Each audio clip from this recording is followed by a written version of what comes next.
ठीक है, तो आज हम लोग टाइप्स ऑफ सिस्टम के आगे बढ़ने वाले, ठीक है। और सिस्टम और सराउंडिंग के बीच में इंटरेक्शन कैसा होगा, किसका होगा, वो सारी चीजें देखेंगे। तो हमने लास्ट लेक्चर में सिस्टम, सराउंडिंग, ये सारी चीजें समझ ली थी क्या होता है, बराबर। अच्छा, सिस्टम से सराउंडिंग और सराउंडिंग से सिस्टम में क्या आएगा और जाएगा? बोलो बोलो बोलो, किसका ट्रांसफर होगा? वेरी गुड, एनर्जी का। किसका? एनर्जी। और वो एनर्जी किसके फॉर्म में होगी? कौन से टाइप की एनर्जी हम लोग थर्मोडायनेमिक्स में पढ़ने वाले?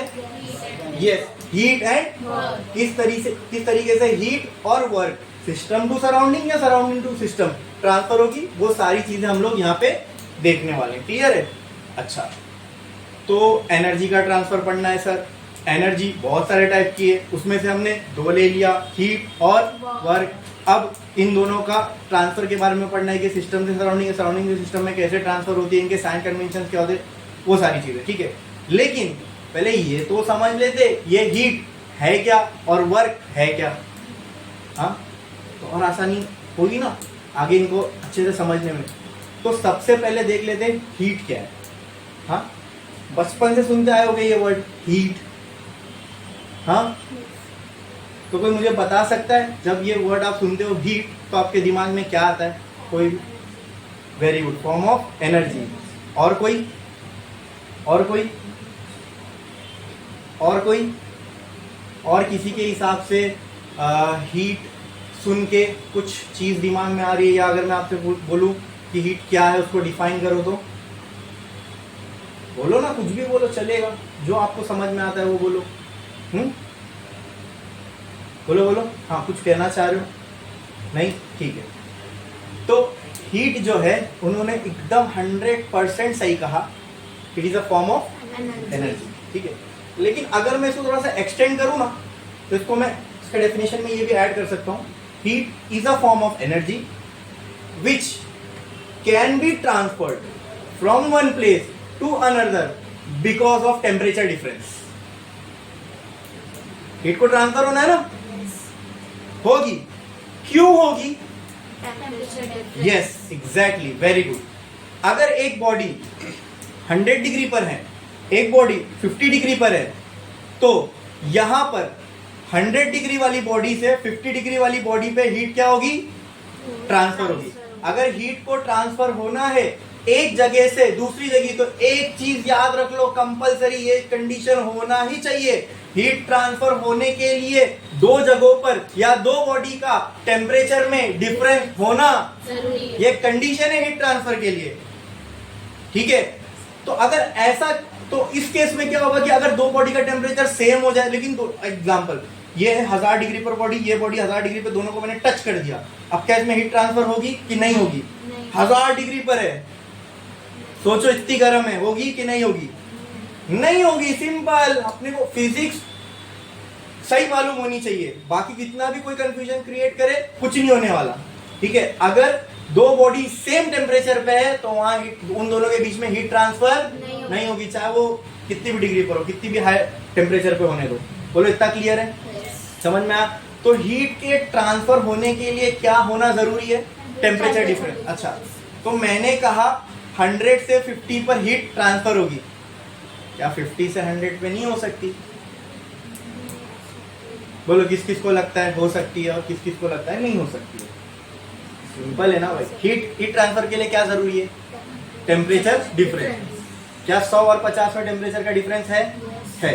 तो 100 से 50 पे हीट ट्रांसफर होगी, तो क्या 50 से 100 पे भी हीट ट्रांसफर हो सकती है? जो बॉडी 50 पर है उससे हीट 100, दोनों को अगर मैं टच कर दूं तो 50 डिग्री वाली बॉडी से क्या 100 डिग्री वाली बॉडी में हीट ट्रांसफर हो सकती है?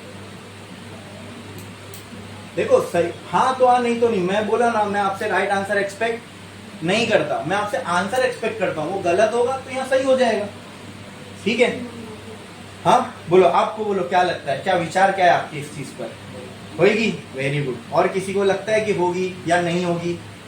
हाँ, कितनों को लगता है कि होगी, वो हाथ उठाओ।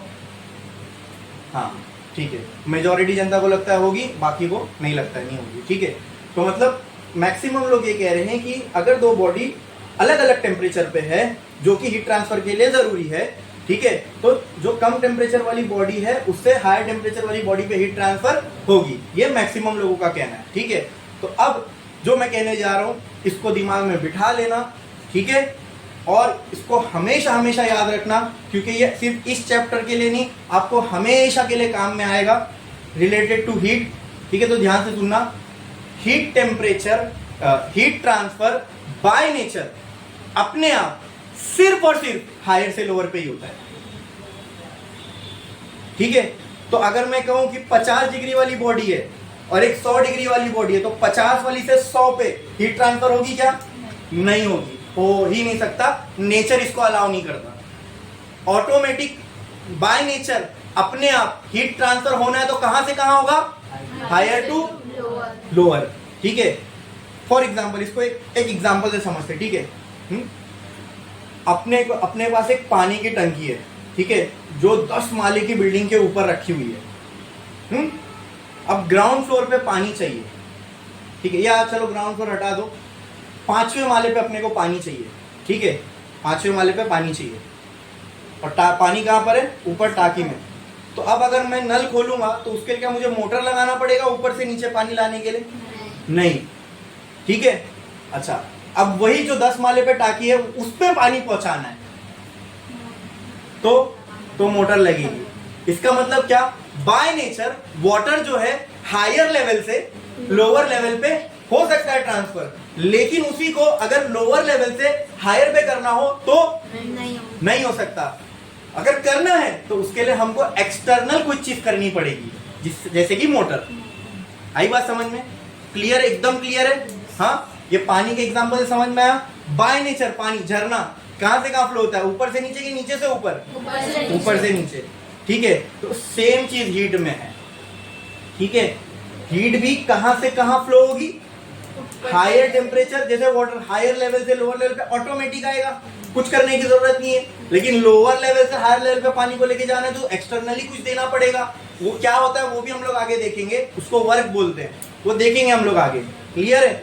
हाँ, तो उसी, लेकिन लोअर से हायर पे पानी अपने आप नहीं जाएगा, उसको कुछ हमको एक्सटर्नल करना पड़ेगा। लेकिन higher to lower by nature अपने आप जाएगा। सेम वे हीट के साथ है, ठीक है। अगर दो बॉडी एक हायर टेम्परेचर पे और लोअर टेम्परेचर पे, तो वाटर के लिए हाइट की criteria higher height lower height, higher level lower level. तो हीट में किसकी क्राइटेरिया है? हायर टेम्परेचर, एक बॉडी है हायर टेम्परेचर पे, दूसरी लोअर टेम्परेचर पे, तो ऑटोमेटिक हीट कहां से कहां ट्रांसफर होगी? हायर बॉडी वाली हायर टेम्परेचर वाली बॉडी से लोअर टेम्परेचर। तो अब मैं आपसे पूछता हूं, क्या लोअर टू हायर ट्रांसफर नहीं हो सकती?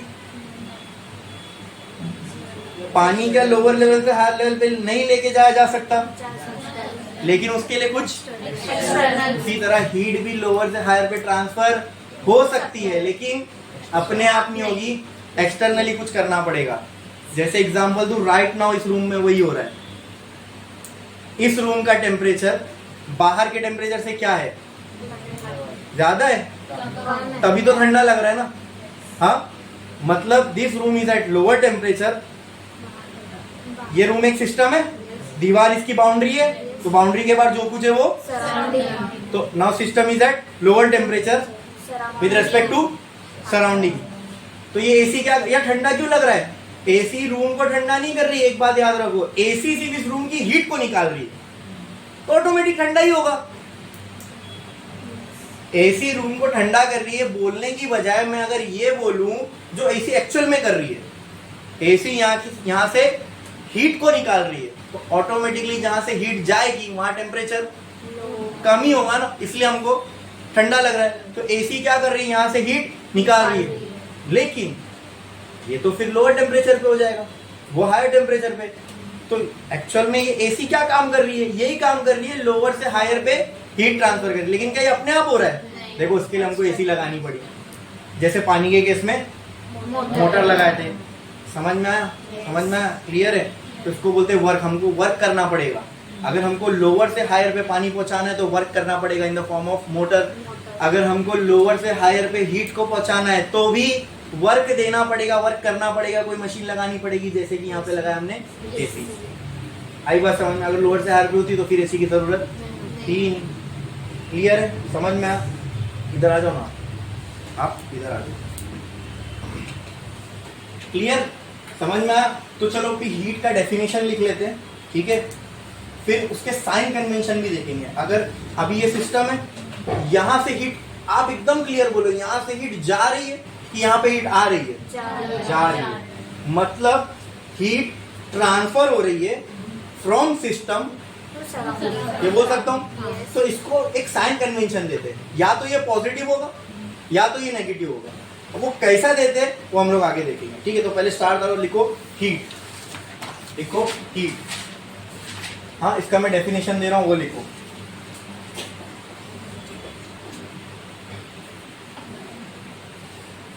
It is a form of energy. It is a form of energy.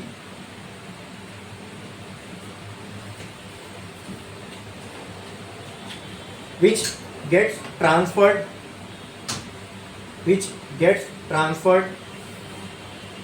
because of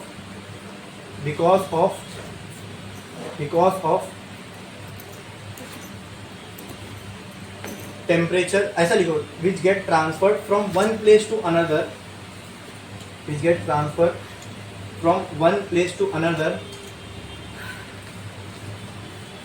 because of temperature difference.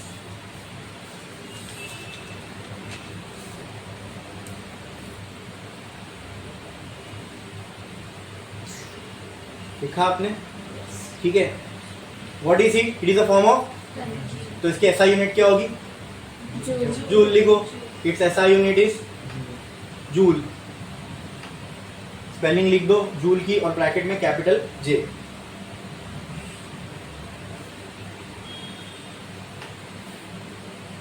Clear है?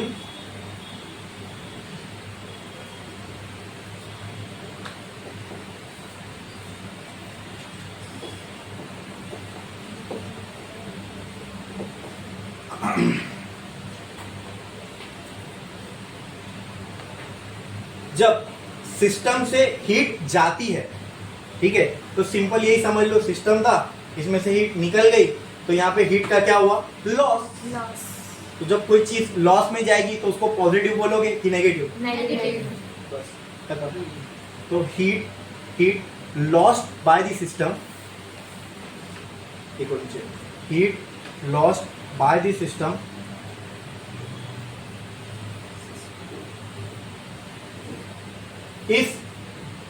is नेगेटिव, ठीक है। तो कहीं से अगर सिस्टम में हीट आ रही है तो पॉजिटिव, ठीक है। तो heat gained by the system, heat gained by the system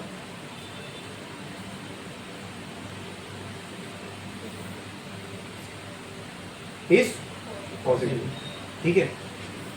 clear है? तो अच्छा, एक और चीज को इस ऐसे भी समझ सकता हूं मैं कि सिस्टम से हीट जा रही है, तो क्या मैं बोल सकता हूं heat got transfer from system to surrounding, तो ये नेगेटिव होगा। और सराउंडिंग से सिस्टम में हीट आ रही है तो पॉजिटिव होगा। क्लियर, समझ में? बस यही थी हीट की कहानी, समझे? हाँ, साइन कन्वेंशन मालूम होना चाहिए कि सिस्टम से जब हीट जाएगी तो नेगेटिव लेंगे, सिस्टम में जब हीट आएगी तो उसको, सिंपल है समझना, है ना। कंफ्यूज कब हो गए मालूम? केमिस्ट्री में। केमिस्ट्री में भी एक थर्मोडायनेमिक्स है चैप्टर, तो वहाँ इसके उल्टे साइन कन्वेंशन है, तो बोलोगे सर ने गलत पढ़ा है। नहीं, देखने का पर्सपेक्टिव अलग है, ठीक है। वहाँ केमिकल रिएक्शन को जिस पर्सपेक्टिव से हम देखते हैं, ठीक है, तो वहाँ साइन कन्वेंशन चेंज हो जाते हैं। तो कुछ नहीं, तुमने यहाँ एक याद रखा, बस इसका उल्टा कर दो, कुछ डिफिकल्ट थोड़ी है। केमिस्ट्री में इसका उल्टा हो जाएगा। अब जा रहे हैं वर्क पे, और वर्क के जो अभी आपने देखा इसके उल्टा वर्क होगा। एग्जाम्पल, अभी आपने क्या देखा? सिस्टम से सराउंडिंग में हीट गई तो वो क्या होगी? नेगेटिव। तो सिस्टम से सराउंडिंग में वर्क जाएगा तो पॉजिटिव, और सराउंडिंग से सिस्टम में वर्क आएगा तो नेगेटिव। सिंपल। कोई एक याद रखो, चारों याद रह जाएंगे, ठीक है। तो ये सिंपल है ना, सिस्टम से हीट गई, लॉस हो गया, नेगेटिव, तो आई तो पॉजिटिव, इसका उल्टा, समझे? एकदम सिंपल है। तो याद रखने की भी जरूरत नहीं साइन कन्वेंशन को, ठीक है। समझ में आ गया, याद रखने की जरूरत ही नहीं है। एक लिख दोगे खुद ब खुद चारों आ जाएगा, समझे? समझ में आया? क्लियर है? ठीक है, एक बात ध्यान में रखो, जब मैं बोलूँ ना तो पेन मत चलाओ, ठीक है? हाथ में भी मत रखो, रखो बुक पे। इसकी वजह बताता हूँ आपको। The words which are coming out of my mouth right now, ये दोबारा नहीं आएंगे इतने डिटेल में। कान उसी को सुनेंगे जिनको आंखें देखेंगी, सिंपल है, ठीक है? कोई चीज को तुम अच्छे से ग्रास्प तभी कर पाओगे जब तुम्हारी आंखें वहां पर होगी। तो अभी आपको मैं जो बोल रहा हूँ समझना है ना, तो आपको कहाँ देखना पड़ेगा, तभी कान मुझे सुनेंगे। और मैं तो ये समझता हूँ बिना देखे तो आप बुक में लिख नहीं सकते, ऐसा करके नहीं लिख सकते ना, बराबर लाइन टू लाइन नहीं लिख सकते। तो जब तुम लिखते रहोगे तो फिर तुम्हारी आंखें क्या होगी, तो कान मुझे सुनेंगी नहीं, मेरी आवाज जा रही होगी लेकिन अटेंशन मेरे ऊपर। तो जब नहीं होगा जो मैं बोल रहा हूँ वो तुमने अटेंटिवली सुना ही नहीं, तो समझ में आएगा क्या? तो यहाँ आने का जो पर्पस है वो पूरा होगा नहीं होएगा, ठीक है? तो ये मैं किसके फायदे की बात कह रहा हूँ, आपके ना। और एक चीज, तुम अगर जल्दी लिख लोगे, कोई चीज मेरे बताने के पहले लिख लोगे, तो मैं चॉकलेट देने वाला वो नहीं, तो फिर काय के लिए एफर्ट डाल रहे हो, अननेसेसरी, है ना? जब बोलूंगा तब देखूंगा कितने लोग करते हैं कुछ मेरे बोलने को। हाँ, अब तो नहीं कहा मैंने, ठीक है? तो अब तुम्हारा काम है जब तक मैं बोलता रहूं तब तक सिर्फ मुझे सुनो, ठीक है? क्योंकि अभी वही आपके लिए बेस्ट है, तभी आप समझ पाओगे जो मैं समझा रहा हूँ, ठीक है? तो आंखें किस पे होनी चाहिए, मेरे पे, तभी कान किसको सुनेंगे, मुझे, ठीक है? क्लियर है? तो हिट के बारे में हमको ये चीज समझ में आ गई, एकदम क्लियर। हिट की ये कहानी थी, इसके साइन कन्वेंशन देख लिए, डेफिनेशन देख लिए, सब हो गया। अब आ जाओ वर्क पे, एक लाइन छोड़ो, स्टार डालो, लिखो वर्क, ठीक है? अब वर्क का हमने मैकेनिकल फॉर्म में एक डेफिनेशन ऑलरेडी देख चुके, वो होता है displacement. Work is the product of force and displacement, ठीक है? आपने किसी चीज पर फोर्स लगाया, उसका डिस्प्लेसमेंट हुआ, मतलब आपने क्या किया, वर्क किया। जैसे एग्जांपल है, ये पेन है, ये मैंने यहाँ से उठाया, यहाँ रखा, तो मैंने मतलब इस पेन पे क्या किया, वर्क। ये इधर आई, यहाँ रखा, इसको वापस यहाँ लेके चला गया, तो क्या इस पे वर्क हुआ, डिस्प्लेसमेंट इसका कुछ भी नहीं हुआ। तो मैं अगर इसको पूरा मुंबई भी घुमा लूँ और वापस लाके यहाँ रख दूँ ना, तो मैं कितना भी थकूँ, लेकिन फिजिक्स के पॉइंट ऑफ व्यू से यहाँ पे कोई वर्क, कुछ नहीं हुआ, कोई वर्क ही नहीं हुआ। आई बात समझ में? क्लियर है? हाँ, तो वर्क का मैकेनिकल फॉर्म में अगर हम लोग डेफिनेशन देखें तो वो क्या होता है, work is the product of force into displacement, ठीक है? ये एक स्केलर क्वांटिटी, ये देखो स्केलर वेक्टर समझ में आता है? हाँ, वर्क एक स्केलर क्वांटिटी है, तो मतलब ये कौन सा प्रोडक्ट होगा बताओ? वेरी गुड, ये डॉट प्रोडक्ट होगा। तो इसके आगे क्या लगेगा, यस? हाँ, ठीक है? ये भी एक वेक्टर क्वांटिटी, ये भी एक वेक्टर क्वांटिटी, ठीक है? जब दो वेक्टर क्वांटिटी को मल्टीप्लाई करो और स्केलर ये स्केलर क्वांटिटी आती है, तो उसके आगे क्या लगता है, और अगर ये अगर वेक्टर क्वांटिटी होती तो क्या लगता है, आगे साइन लगता है, ठीक है? बट ये इसका मैकेनिकल फॉर्म में डेफिनेशन है वर्क का। हम लोग क्या पढ़ रहे हैं, थर्मोडायनेमिक्स, ठीक है? तो थर्मोडायनेमिक्स के पॉइंट ऑफ व्यू से थोड़ा सा वर्क को डिफाइन करते हैं, ठीक है? एक लाइन छोड़ो, स्टार डाले, वर्क लिखे, ठीक है? अब देखते हैं वर्क क्या है, लिखो। It is a transfer of energy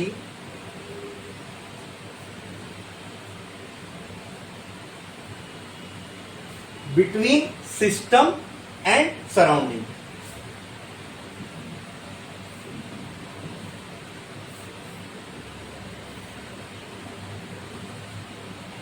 ठीक है? तो थर्मोडायनेमिक के पॉइंट ऑफ व्यू से वर्क यही है, क्या, एक एनर्जी है जो ट्रांसफर होगी, कहां से कहां, या तो सिस्टम टू सराउंडिंग या तो सराउंडिंग टू सिस्टम, बस। क्लियर है? और अगर वर्क का अपने को फॉर्मूला चाहिए, मैथमेटिकल रिलेशन चाहिए, तो वही है, क्या, work is equal to force into displacement. ये भी वेक्टर क्वांटिटी है, ये भी। तो अगर वेक्टर की साइन हटा दे हम लोग तो डॉट प्रोडक्ट, ठीक है। तो work is also form of energy. तो बोलो इसकी यूनिट क्या होगी? बोलो। क्लियर? क्लियर है। तो पहले यूनिट लिख लो, ये मैथमेटिकल रिलेशन लिख लो, ठीक है, फिर इसके साइन कन्वेंशन भी लिखेंगे। लिखो।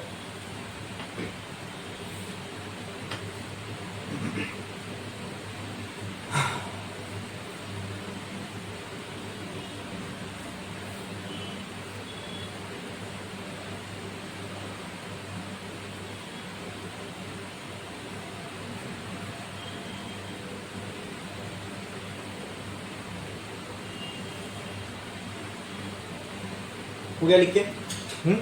चलो अब इसके साइन कन्वेंशंस देखते हैं। हीट के उठाओ, एग्जैक्टली उल्टा यहाँ पे मार दो।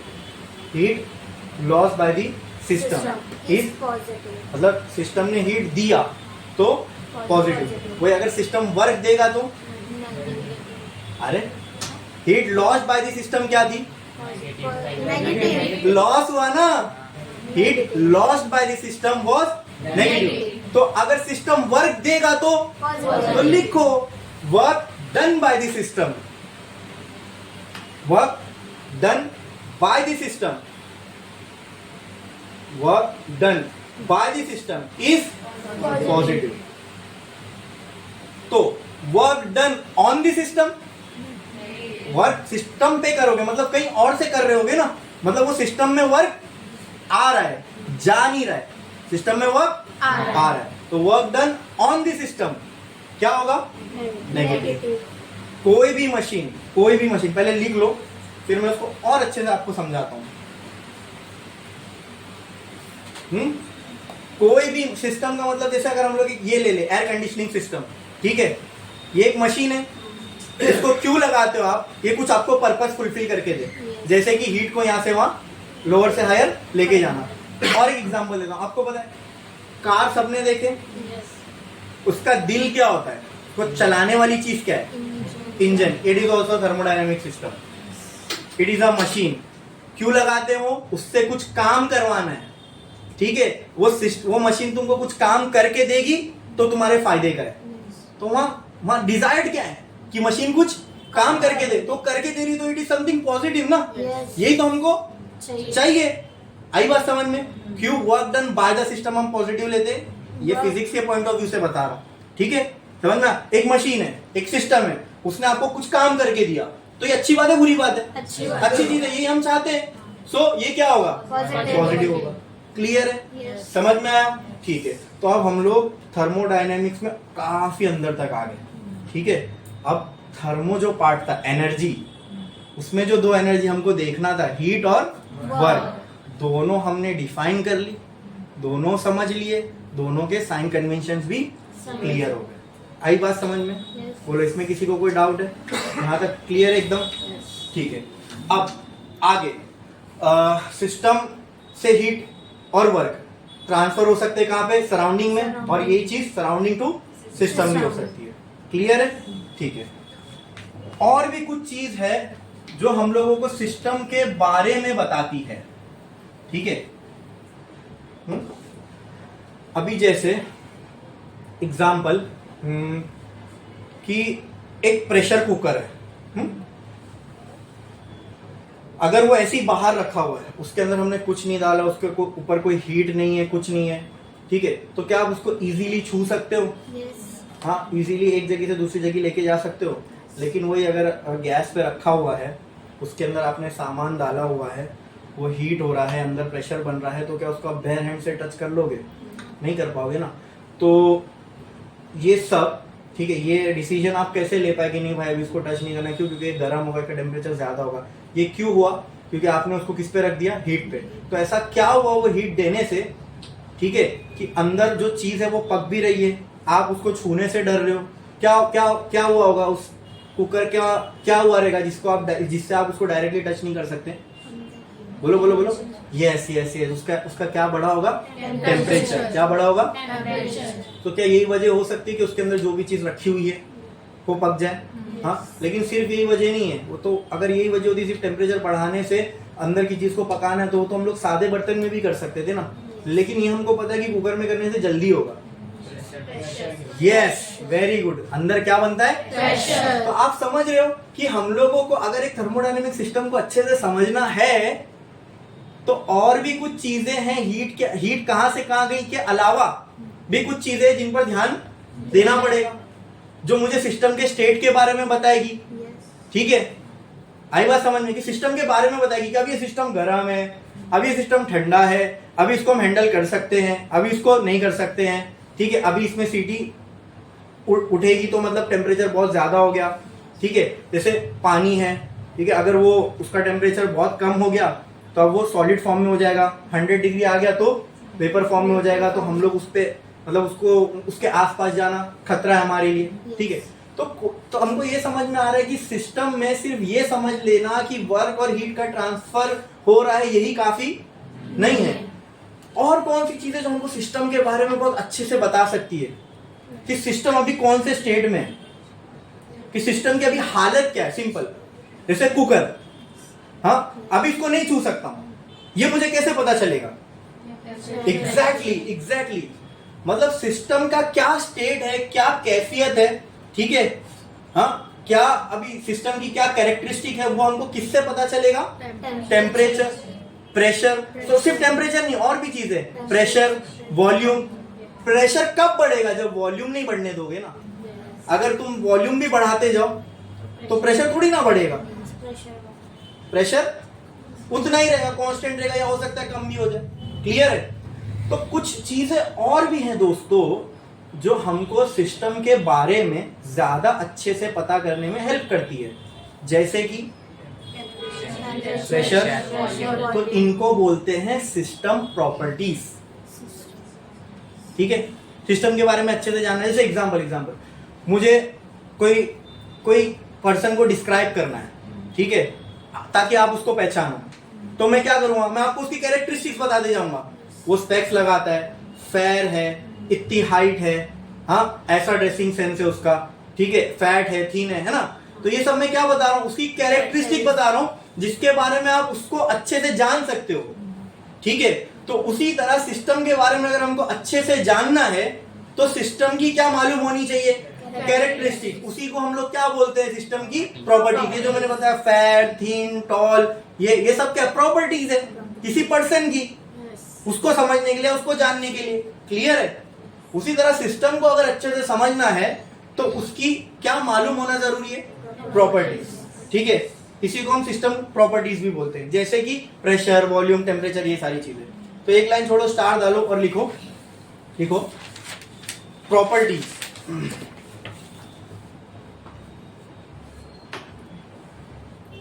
देखो, these are the characteristics of a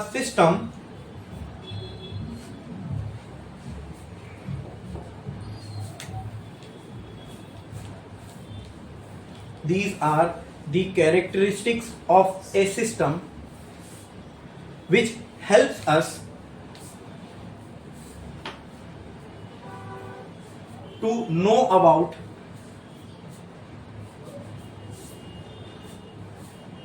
the current state of the system.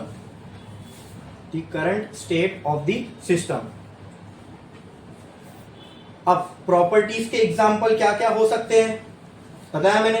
Pressure, volume, temperature. Example लिख दो नीचे, example pressure, volume and temperature. Pressure, volume, temperature. अब ये मैंने आपको एक पर्सन से बताया, सिस्टम का, एक कुकर का एग्जांपल लेके बताया। अभी यहाँ पे बुक्स में जो हमारे पास एग्जांपल होता है वो लेके चलते हैं। ठीक है, एक फ्रिक्शनलेस सिलेंडर लेट से हमारे पास है। ये एक सिलेंडर है, ठीक है।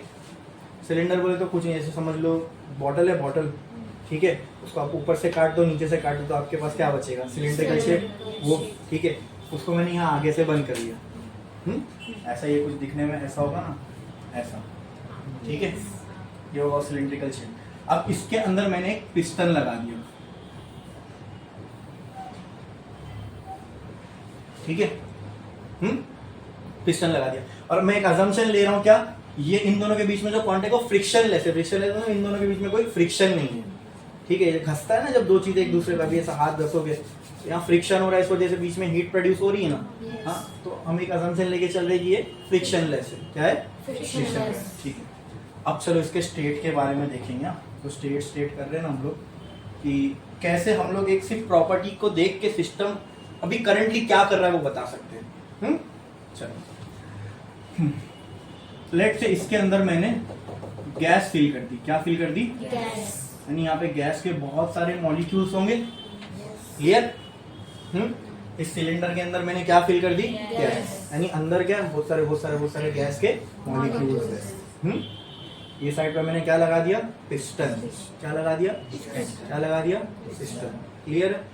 ठीक है, अब मैंने यहां से फोर्स लगाया। क्या लगाया? फोर्स लगाया। ठीक है, तो क्या लगता है पिस्टन कहाँ मूव होगा? अंदर की तरफ। ये साइड पिस्टन मूव होगा। हाँ, बराबर। क्लियर है? ठीक है, तो मान लो कुछ देर बाद जो पिस्टन की पोजीशन थी वो ये हो गई, ये हो गई। क्लियर है? मतलब पिस्टन जो है इस फोर्स की वजह से यहां से यहां तक क्या हुआ? डिस्प्लेस हुआ। बराबर। ठीक है, क्लियर है? बोलो, इसमें किसी को कोई डाउट है? यहां तक समझ में आया? ठीक है, ठीक है, ठीक है। अब हमने फोर्स लगाया, ये पिस्टन यहां से यहां डिस्प्लेस हुआ। चलो, एक्चुअली में सिलेंडर तो 3D फिगर है ना, ये मैंने आपको बनाया इसलिए आपको 2 डायमेंशन में दिख रहा है, वरना एक्चुअली में एक सिलेंडर तो 3D फिगर होता है। हाँ, 3D फिगर दुनिया में क्या ऑक्यूपाई करता है? एरिया की वॉल्यूम। 2 डायमेंशनल चीजें एरिया ऑक्यूपाई करती है, 3 डायमेंशनल चीजें क्या ऑक्यूपाई करेंगी? वॉल्यूम। ठीक है, तो जब ये इधर था तब इसकी वॉल्यूम, इसको मैं मान लो V1 बोलता हूं, और बाद में ये इधर आ गया और अब इतनी वॉल्यूम बची ना इसमें, इसको मैं V2 बोलता हूं। आप मुझे बताओ V1 और V2 दोनों आपके सामने, इन दोनों में से कौन बड़ा होगा? Very good, V1 was greater than V2। मतलब ये पिस्टन के आगे बढ़ने से दोस्तों क्या हुआ? वॉल्यूम कम हो गई। वॉल्यूम क्या हो गई? कम हो गई। अब गैस उतनी है, गैस तो कम नहीं हुई, अब उतनी ही गैस को कम जगह में रहना है, तो प्रेशर क्या होगा आपके हिसाब से? प्रेशर क्या होगा? बढ़ेगा। प्रेशर क्या होगा? तो मान लो अगर पहले इसका जो प्रेशर था वो P1 था और बाद में जो इसका प्रेशर था वो P2 था, अब मैं आपसे पूछूं P1 और P2 में कौन बड़ा होगा? तो P2 विल बी ग्रेटर। हाँ, तो यहां से समझ में आया हमको कि वॉल्यूम अगर कम होगी तो देख रहे इनवर्सली प्रोपोर्शनल है, तो वॉल्यूम अगर कम होगी तो प्रेशर बढ़ेगा। और जब ये होता हुआ दिखे तो प्रेशर, तो ऐसा नहीं लग रहा गैस कॉम्प्रेस हो रही है, गैस को कॉम्प्रेस किया जा रहा है। ठीक है, ये तो मैंने आपको दिखाया एक्चुअल में। ठीक है, आप देख रहे थे, मैं आपको बताते जा रहा था ये ऐसा हो रहा है। ठीक है, अब मैं आपको इसका उल्टा बोलता हूं। ठीक है, जो आपके सामने नहीं है, आप बताना वो कंप्रेशन है या नहीं। अब ये पिस्टन फिर से पीछे जा रहा है तो वॉल्यूम और प्रेशर कम होगा, तो क्या ये कंप्रेशन है? तो इसको बोलते हैं एक्सपांशन। गैस एक्सपांड हो रही है। एक्सपांड कौन हो रहा है? गैस एक्सपांड हो रही है। आई बात समझ में? क्लियर है? तो वो हमने देखा नहीं, लेकिन फिर भी हमने कैसे बता दिए कि सर ये एक्सपांशन है? मैंने आपको वॉल्यूम और प्रेशर बता दिया सिस्टम के, आप खुद कमेंट कर पाओगे उसके ऊपर। आई बात समझ में? तो जब अगर वॉल्यूम कम हो रही है, प्रेशर बढ़ रहा है, तो ये प्रोसेस क्या होता है? कंप्रेशन। ठीक है, और अगर वॉल्यूम बढ़ रही है और प्रेशर कम हो रहा है तो वो प्रोसेस क्या होता है? तो क्या आपको प्रॉपर्टीज सिस्टम के स्टेट के बारे में बता रही है कि सिस्टम क्या कर रहा है? अरे बोलो, बता रही कि नहीं बता रही है? हाँ, सिर्फ आपने वॉल्यूम और प्रेशर के बारे में जान लिया, आपको आपके दिमाग में खुद ब खुद आ गया कि सिस्टम अब क्या कर रहा है, सिस्टम अब क्या कर रहा है। ठीक है, चलो एक असम्पशन और लेते हैं। मान लो कि प्रेशर कम हो रहा है, सॉरी प्रेशर बढ़ रहा है, वॉल्यूम कम हो रही है, और लेट्स से टेम्परेचर भी इंक्रीज हो रहा है। जैसा इसका एक छोटा सा एग्जांपल मैं लेता हूं, ऐसा समझ लो आप सबको मैंने इस रूम की 4 गुना छोटी जगह में कंप्रेस कर दिया, आप सब पार्टिकल्स हो, आप सबको मैंने छोटी सी जगह में ठूस दिया, तो वॉल्यूम कम हो गई। आपके ऊपर क्या महसूस होगा? आपको प्रेशर और गर्मी लगेगी, गर्म होगा। तो ऐसा नहीं लग रहा टेम्परेचर भी बढ़ गया? हाँ, टेम्परेचर बढ़ गया, प्रेशर बढ़ गया, वॉल्यूम कम हो गई। ठीक है, और वही चीज अगर आपको मैं इस रूम के 4 गुना बड़े स्पेस में छोड़ दूं तो क्या आपको प्रेशर महसूस होगा? वॉल्यूम बढ़ा दे तो प्रेशर कम। क्या अगर एसी चालू है तो आपको ठंडा ठंडा भी लगेगा इंडिविजुअल को? हाँ, तो टेम्परेचर मैं बोल सकता हूँ कम हो गया। ठीक है, तो ये प्रेशर, वॉल्यूम, टेम्परेचर, ये सब को देखकर क्या हम बता सकते हैं कि सिस्टम अभी क्या कर रहा है? सिस्टम के बारे में कमेंट कर सकते हैं? क्लियर है? समझ में आया? एक पर्सन कैसा है उसके बारे में अगर बोलना है तो जैसे हम उसकी प्रॉपर्टीज को देखते हैं, उसका नेचर कैसा है, दिखता कैसा है, टॉल है, शॉर्ट है, फैट है, थिन है, तो फिर हम लोग उसके ऊपर एक कमेंट, अपनी राय कायम कर सकते हैं। तो उसी तरह अगर मुझे सिस्टम के बारे में एक राय कायम करनी है, सिस्टम के ऊपर कुछ कमेंट करना है कि सिस्टम अभी किस स्टेट में या सिस्टम अभी क्या कर रहा है, तो उसके लिए मुझे सिस्टम की क्या मालूम होना जरूरी है? प्रॉपर्टीज मालूम होना जरूरी है, जैसे कि प्रेशर, वॉल्यूम, टेम्परेचर। और ये समझ में भी आया आपको कि कैसे प्रेशर और वॉल्यूम के बारे में जानकर मैं कमेंट कर पाया कि सिस्टम कंप्रेशन कर रहा है या एक्सपांशन कर रहा है। ठीक है, अब मुझे बताओ, ठीक है, वॉल्यूम कम हो रही है तो प्रेशर बढ़ेगा। ये कौन सा, ये क्या हुआ? क्या हुआ? कंप्रेशन। वॉल्यूम कम हो रही है, प्रेशर बढ़ रहा है, अब ये क्या हुआ? कंप्रेशन ही हुआ ना, वापस से तो वही बोला। ठीक है, अगर वॉल्यूम बढ़ रही है तो प्रेशर क्या होगा? कम होगा। तो इस प्रोसेस को क्या बोलेंगे? मतलब सिस्टम उस टाइम पे क्या कर रहा है? एक्सपांड हो रहा है। क्लियर है? समझ में आया? इसमें किसी को कोई डाउट है? पक्का? ठीक है, अभी होगी प्रॉपर्टीज। प्रॉपर्टीज के भी टाइप्स हैं। ठीक है, प्रॉपर्टीज को हम कैटेगराइज कर सकते हैं 2 टाइप्स में। ठीक है, और ये तीनों में से कुछ प्रॉपर्टीज एक टाइप में लाए करेगी और कुछ प्रॉपर्टीज दूसरे में लाए करेगी, और उसको अच्छे से समझेंगे कि उन प्रॉपर्टीज को हमने इस कैटेगरी में क्यों डाले और कुछ प्रॉपर्टीज को इस कैटेगरी में। पहले वो समझ तो ले टाइप कौन कौन से। प्रॉपर्टी समझ में आ गया क्या होती है? प्रॉपर्टीज हमको क्यों पढ़ रहे हैं? Properties what is the need? आप क्लियरली आप डिफाइन कर सकते हो क्यों पढ़ रहे हैं। वेरी गुड, यस, सिस्टम का नेचर जानने, वेरी गुड, सिस्टम का नेचर जानने के लिए, सिस्टम के बारे में जानने के लिए हम एग्जैक्टली कमेंट कर सकते हैं अभी सिस्टम में क्या हो रहा है। समझ में आया? समझ में आया क्यों प्रॉपर्टीज पढ़े? प्रॉपर्टीज जैसे कि प्रेशर, टेम्परेचर, वॉल्यूम, ठीक है, और भी एंथैल्पी, एंट्रोपी, वो सारी चीजें। ठीक है, देखेंगे आगे एंट्रोपी वगैरह, एंथैल्पी, वो सब तो आपके सिलेबस में नहीं है। ठीक है, लेकिन ये सब भी होती है सिस्टम की प्रॉपर्टीज। अब प्रॉपर्टीज आर ऑफ 2 टाइप्स लिखते हैं, फिर देखेंगे कि कौन कौन सी है और उसको समझेंगे भी। लिखो, properties are of 2 types. First intensive properties,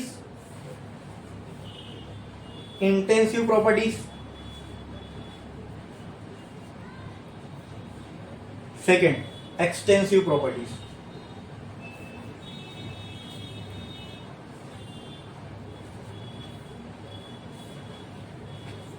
लिखा आपने? क्लियर है?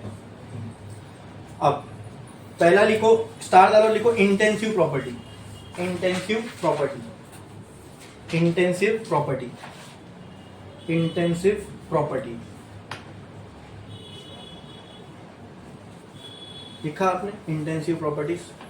अब इसको डिफाइन करना हमको, पहले डिफाइन कर लेंगे, फिर उसके बाद उसको बताता हूं क्या है ये। इसमें एक वर्ड आ रहा है, देखो, इन। इंटेंसिव में उसको अंडरलाइन करो।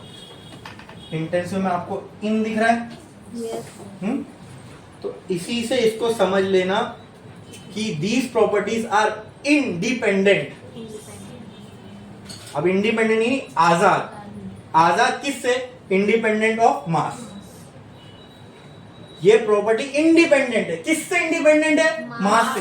इसका मतलब सिंपल है, ये मास पे डिपेंड नहीं करती। Very good. इंडिपेंडेंट का मतलब ये होता है आजाद है ये। ठीक है, किससे आजाद है? मास से। इसका मतलब ये मास पे डिपेंड नहीं करती। लिखो, the properties which are independent of mass are called as intensive properties, are called as intensive properties, are called as intensive properties. लिखा आपने?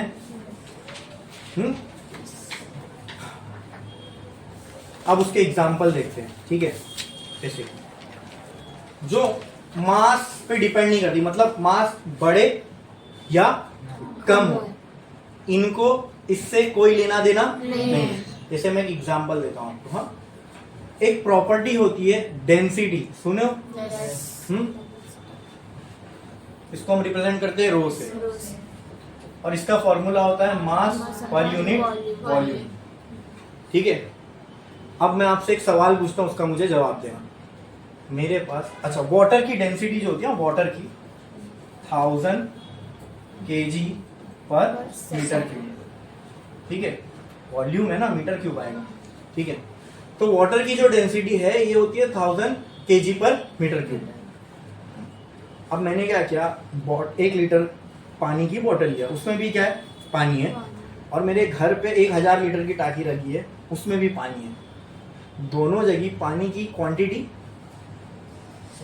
अलग है, एक जगह कम है, एक जगह ज्यादा है। तो जाहिर सी बात है 1 लीटर पानी की जो बोतल होगी उसका मास, वजन, मास जो होगा वो कम होगा, और जो 1000 लीटर पानी की टंकी है उसका वजन बहुत ज्यादा होगा। अब डेंसिटी के बारे में देखते हैं। पानी की डेंसिटी होती है 1000। अब जो पानी बोतल में है उसकी डेंसिटी भी 1000 होगी, और जो 1000 लीटर पानी टंकी में उसकी डेंसिटी भी 1000। वो तो दोनों तो पानी ही है ना। मास के चेंज होने से पानी की डेंसिटी थोड़ी ना चेंज होगी। ये भी पानी है, वो भी पानी है।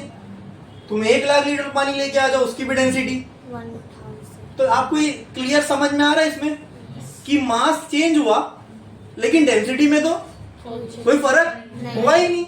मतलब डेंसिटी को मास से कोई, it does not depend on mass, means it is independent of mass.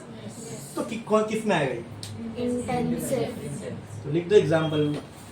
Example क्या रहेगा? डेंसिटी। डेंसिटी, हाँ, सिंबल लिखना है तो लिख दो ब्रैकेट में रो, ठीक है, रो। ओके, दूसरा। अब मैं आपसे पूछता हूं, आप इसका थोड़ा सा सोच के लॉजिकली जवाब देना। टेम्परेचर क्या लगता है?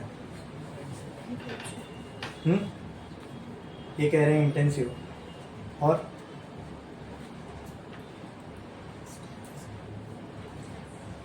अभी 1 लीटर पानी है और 1000 लीटर पानी है, दोनों को उबालना है, तो क्या उतनी टेम्परेचर पे उबल जाएगा?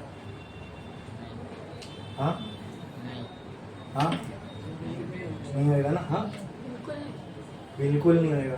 कितने लोग कहते हैं हो जाएगा? आप कहते हो जाएगा, मतलब बाकी लोग कहते हैं नहीं होगा, ठीक है। तो ये 100% राइट है, ठीक है। क्यों राइट है?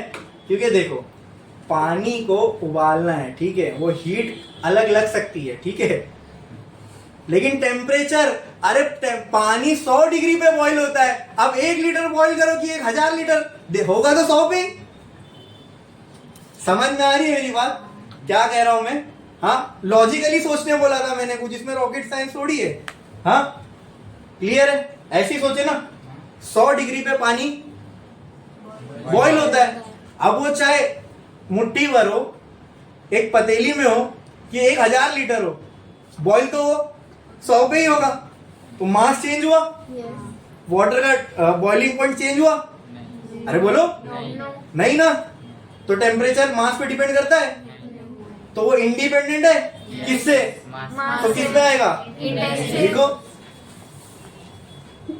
अब इसमें कुछ कंडीशन होती है, जैसे कि प्रेशर, वो रूम टेम्परेचर पे हो जाता है। प्रेशर अगर आप बढ़ा दोगे ना तो और जल्दी भी बॉईल हो जाएगा, ठीक है। लेकिन खैर वो अलग कहानी है, उस पर नहीं हम जा रहे प्रेशर वेरी करने में।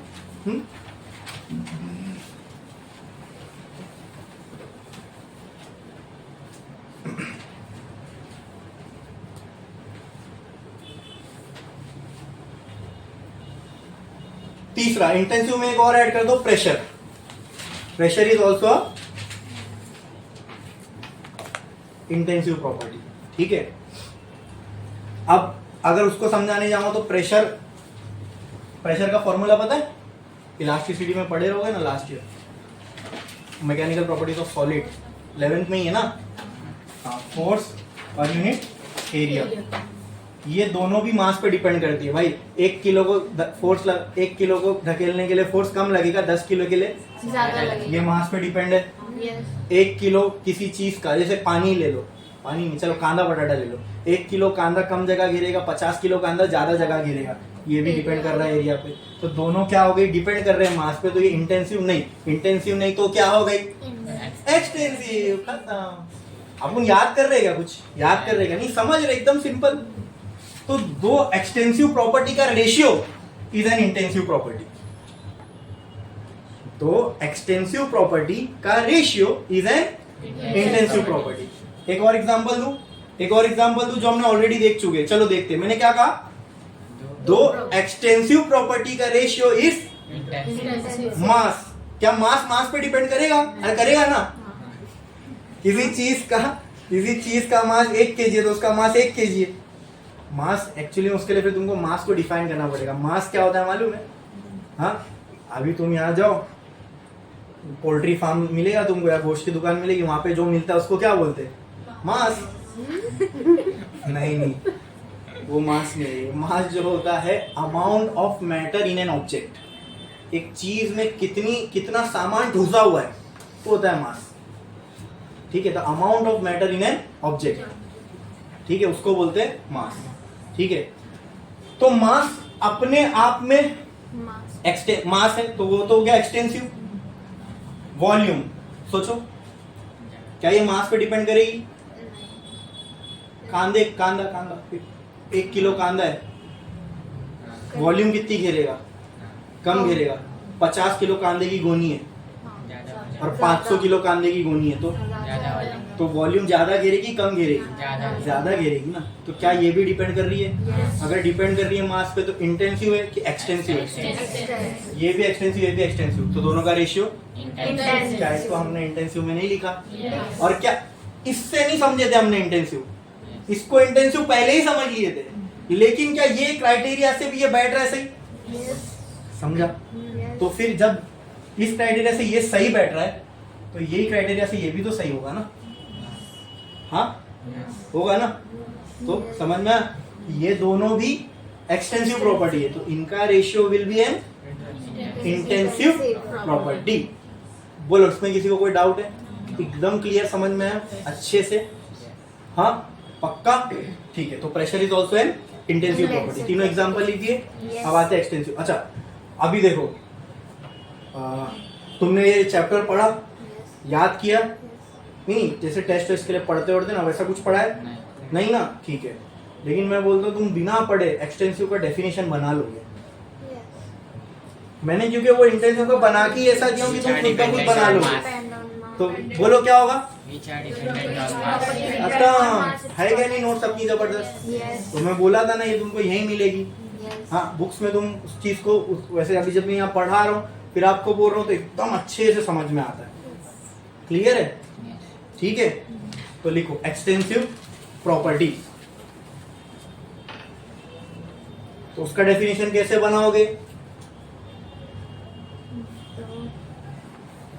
कोई एक जन हाथ रेस करो और बोलो क्या होगा इसका डेफिनेशन. बोलो बोलो बोलो जल्दी.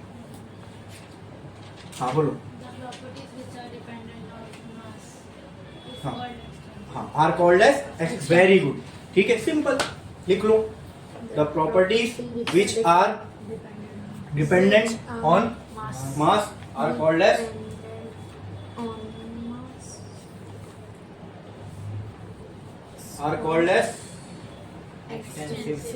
extensive properties.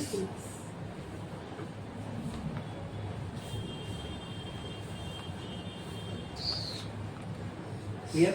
समझ में आ गया? ठीक है. जैसे कि वॉल्यूम, जैसे कि फोर्स, जैसे कि एरिया लिख लो.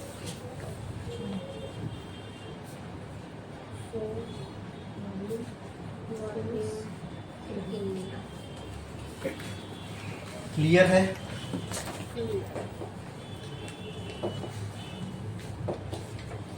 समझे ना? यहां तक समझ में आया? यहाँ हुई प्रॉपर्टीज खत्म। ये प्रॉपर्टीज क्या होती है, क्यों पढ़ना है, वो सारी चीजें देख लिए। उसके क्या टाइप्स होते हैं, और जो मैं प्रेशर, वॉल्यूम, टेम्परेचर, ये सारी प्रॉपर्टीज है, लेकिन सभी एक टाइप की नहीं है ना?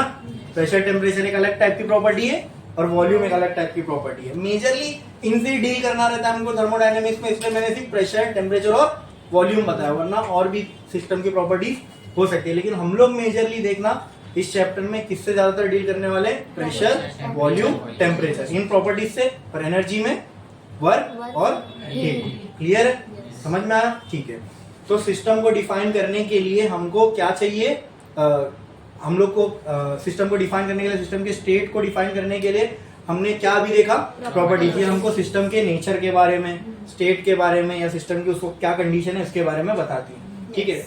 और भी कुछ चीजें जो हमको सिस्टम के बारे में बताती है, ठीक है, उनको बोलते हैं फंक्शंस। और वो फंक्शंस भी दो टाइप के हैं, एक होता है पॉइंट फंक्शन, एक होता है पाथ फंक्शन। एक होता है पॉइंट फंक्शन, एक होता है पाथ। लेकिन ये समझने के लिए ना प्रॉपर्टी समझना जरूरी है। वो हमने समझ ली, वो हमने समझ लिया।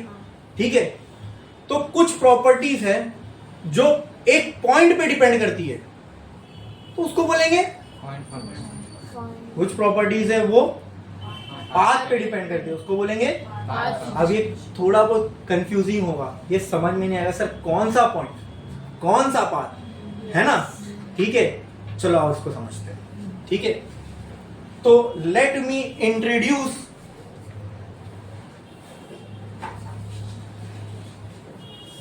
दी पीवी डायग्राम। इसको क्या बोलते हैं जो मैं आपके सामने बना रहा हूं, पीवी डायग्राम। पीवी डायग्राम, ठीक है।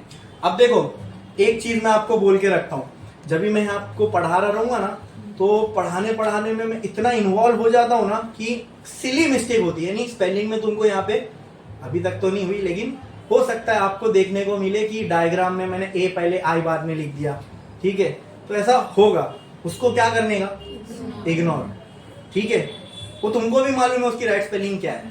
अरे सर तो गलत लिखे। ठीक है, कॉन्सेप्ट गलत नहीं होगा, वो मेरी गारंटी है। ठीक है, तो ये जो छोटी मोटी चीज है इसको इग्नोर मारने का। ठीक है, ये मैंने आपको बोल दिया, बता दिया। ठीक है, क्लियर है? अब मैं आपके सामने पीवी डायग्राम, अच्छा सुन के क्या लग रहा है कुछ, पीवी डायग्राम बहुत जबरदस्त हार्ड चीज होगी।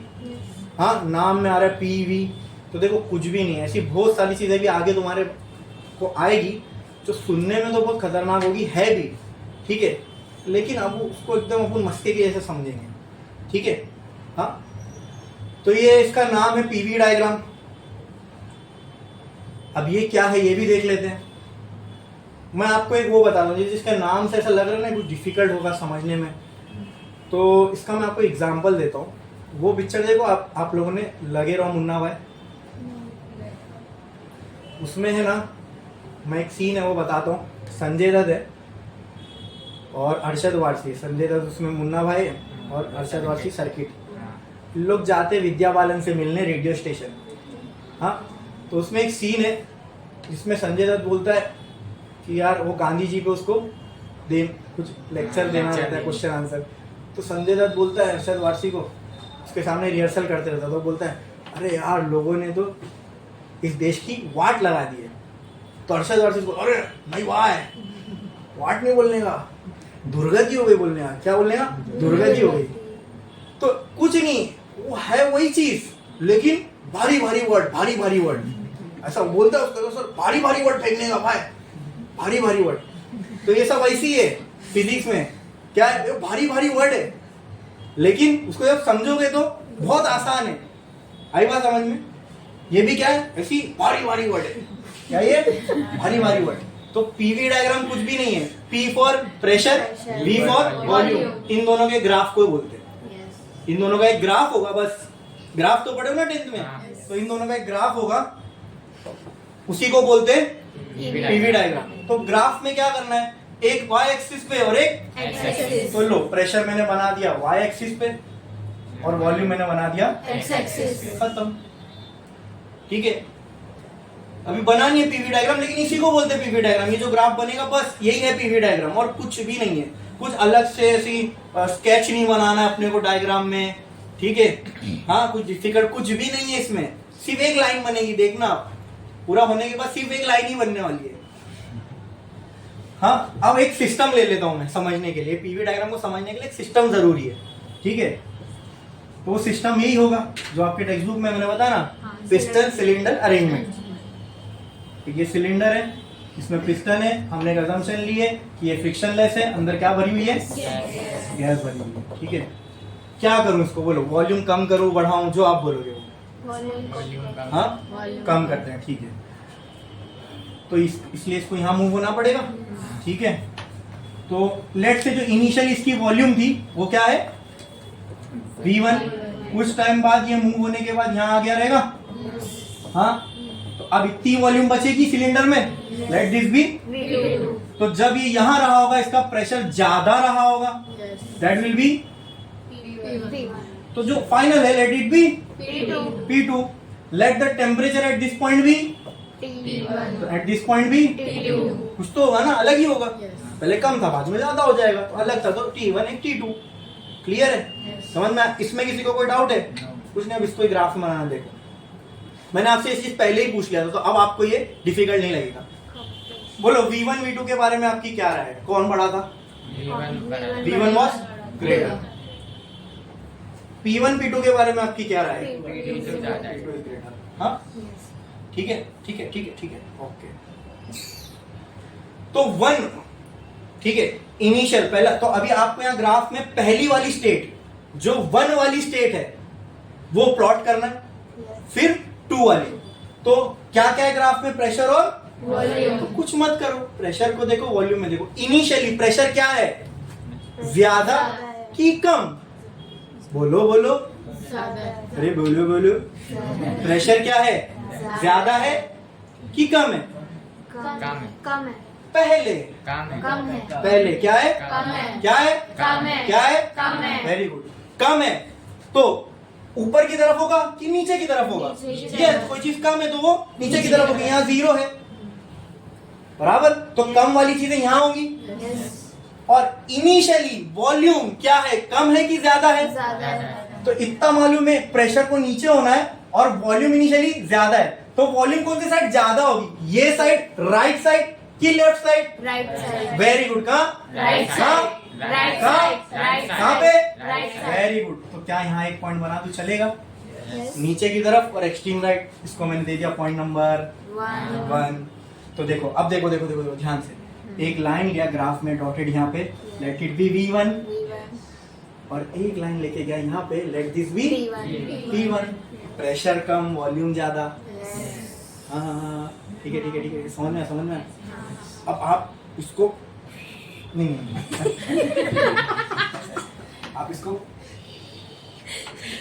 कंप्रेस कर रहे हैं ना? अच्छा अच्छा अच्छा, आप इसको कंप्रेस कर रहे हैं तो ये डायरेक्ट P2 पे पहुंच जाएगा क्या? नहीं। जैसे एग्जांपल, हम नंबर लेके बात करता हूँ। एग्जांपल, पहले प्रेशर था 1 बार और वो जो P2 प्रेशर है वो था 10 बार, ठीक है। आपने जब इस पिस्टन को यहाँ से पुश किया तो 1 से 10 पे डायरेक्ट चला गया? 2 पे आएगा, 3 पे आएगा, 4 पे आएगा, 5 पे आएगा, हो सकता है फिर 8 पे आए, फिर 10 पे जाए। मतलब ये मान लो वो 1 बार वाला प्रेशर था, ये यहाँ यहाँ यहाँ यहाँ ऐसे प्रेशर बढ़ता रहेगा, बढ़ता रहेगा, बढ़ता रहेगा, और वॉल्यूम कम होती रहेगी। अच्छा अच्छा अच्छा, अब सोच के बताना मुझे, प्रेशर क्या हो रहा है? बढ़ रहा है, और साथ ही साथ वॉल्यूम क्या हो रही है? आप मुझे एकदम ध्यान से बताना कि मैं लाइन ऐसी बनाऊं क्योंकि ग्राफ है, या ऐसी बनाऊं? Very good. देखो, समझ में आई चीजें तो याद, लोग इसको याद करते हैं, पीवी डायग्राम को याद करते हैं। उसको याद करना बहुत आसान है क्योंकि वो सिर्फ एक लाइन ही होती है, लेकिन अपन उसको समझ रहे, समझ के पूरा बना रहे, ठीक है। तो ये वाला बनाने की जरूरत नहीं है, ठीक है। ये हो गया 1 वाला स्टेट, ठीक है। हमको मालूम है जैसे पुश करूंगा धीरे धीरे धीरे धीरे इसका प्रेशर बढ़ेगा, एक टाइम में जाके रुक जाएगा। लेट, तो क्या प्रेशर बढ़ रहा है, वॉल्यूम कम हो रही है? क्या ये लाइन उसको जस्टिफाई कर रही है? ये लाइन कर पाती? नहीं। प्रेशर तो बढ़ रहा है, वो तो सही है, लेकिन वॉल्यूम वॉल्यूम की भी बढ़ती दिखा रही है वैसा लाइन बनाने से, तो क्या वो सही होता? नहीं। तो मैं आपको ये पीवी डायग्राम बनाना सिखा रहा हूँ, एग्जाम में आता है ये। एग्जाम्पल दे देगा, draw PV diagram for isobaric process, आगे देखेंगे वो आइसोबैरिक आइसोकोरिक क्या होता है, लेकिन आपको बोलेगा पीवी डायग्राम बनाओ। अब ये पीवी डायग्राम अपने आप में सुनने में ही भारी है, तो उसको खुद से बनाना वो तो और टेंशन। ठीक है, अब अभी डिफिकल्ट लग रहा है, मैं इसका एक और एग्जांपल दूंगा और आपसे पूछूंगा, वो अपन बनाएंगे। ठीक है, चलो। तो अब मान लो पहुंच गया 10 पे, अब प्रेशर बढ़ गया, वॉल्यूम कम हो गया। तो देखो यहाँ पे प्रेशर बढ़ा हुआ भी दिख रहा है, यस। और यहाँ पे वॉल्यूम कम हो गया। पहले से कम भी दिख रही है। Yes. ठीक है, ठीक है। हाँ, तो प्रेशर, सुनो सुनो सुनो, इसको मैं दे देता हूँ स्टेट 2। प्रेशर बढ़ रहा है, वॉल्यूम कम हो रही है, तो सिस्टम यहां से यहां गया, यस। सिस्टम ने कुछ ऐसा पाथ फॉलो किया। सिस्टम ने क्या किया? एक पाथ, एक रास्ता फॉलो किया 1 से 2 पे जाने के लिए। तो ये जो ग्राफ बनता है ना, इसी को पाथ बोलते हैं, path followed by the system. आई बात समझ में? Yes. और जो चीजें इस पाथ पे डिपेंड करती है उसको बोलते हैं पाथ फंक्शन। जो चीजें ये पॉइंट पे डिपेंड करती है उसको बोलते हैं पॉइंट फंक्शन, वो भी देखेंगे। तो आप मुझे बताओ 1 से 2 इधर है, तो एरो कहाँ आएगा? मतलब सिस्टम कहां से कहां गया? 1 से 2 पे। अब ये एरो देख के आप ये भी बोल, मतलब अगर ये आपके सामने नहीं है ना, तो आप सिर्फ पीवी डायग्राम देखो, आपको दिखेगा 1 से 2 जा रहा है सिस्टम, मतलब यहाँ वॉल्यूम ज्यादा थी, यहाँ कम, मतलब वॉल्यूम कम हो रही है। यस। 1 से 2 जा रहा है सिस्टम, यहाँ प्रेशर कम था, यहाँ ज्यादा। तो प्रेशर कम, फिर बाद में ज्यादा हो रहा है, तो ये क्या हो रहा है? कौन सा प्रोसेस है? कॉम्प्रेशन की एक्सपांशन? कंप्रेशन। कौन सा ये? कॉम्प्रेशन की एक्सपांशन? कौन सा ये? बोलो बोलो। कॉम्प्रेशन है कि एक्सपांशन है? कॉम्प्रेशन है कि एक्सपांशन है? बोलो, क्लियर है? कौन सा है? Compression. Clear clear. ये जो हमने प्रोसेस देखा, ये कौन सा था? कॉम्प्रेशन। कौन सा था? कंप्रेशन। समझ में आया? Yes. और वो जो ग्राफ बना ना 1 से 2, जो हमने ग्राफ बनाया, दैट इज पाथ। उसको बोलते हैं path followed by the system. System. Path followed by the System. ठीक है, ठीक है, ठीक है। अब मैं आपके सामने एक सिनेरियो रखता हूं, आप मुझे बताना। ठीक है, अभी भी मैं क्या बना रहा हूं? PV diagram. ठीक है, P वर्सेस V। ठीक है।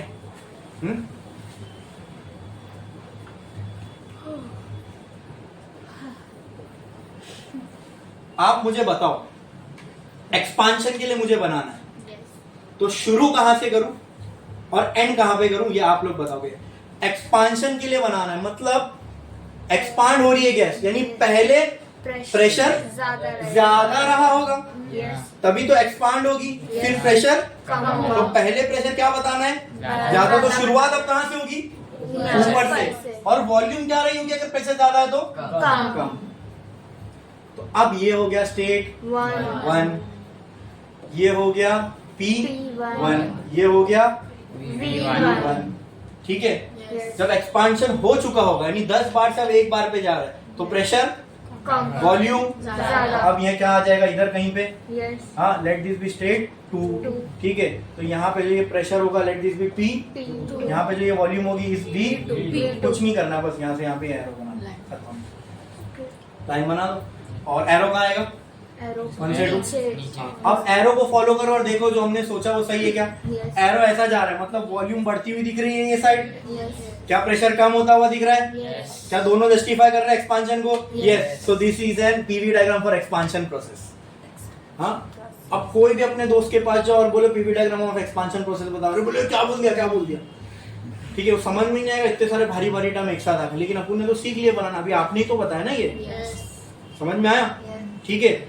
उसी तरह एक VT डायग्राम भी होता है, वॉल्यूम और टेम्परेचर। अब देखो कुछ नहीं करना उसमें, वो समझना है। वॉल्यूम एक्सपांशन हुआ, वॉल्यूम बढ़ी, प्रेशर कम हो, तो टेम्परेचर भी कम होगा। तो VT डायग्राम में वॉल्यूम और टेम्परेचर का रिलेशन बनाना है।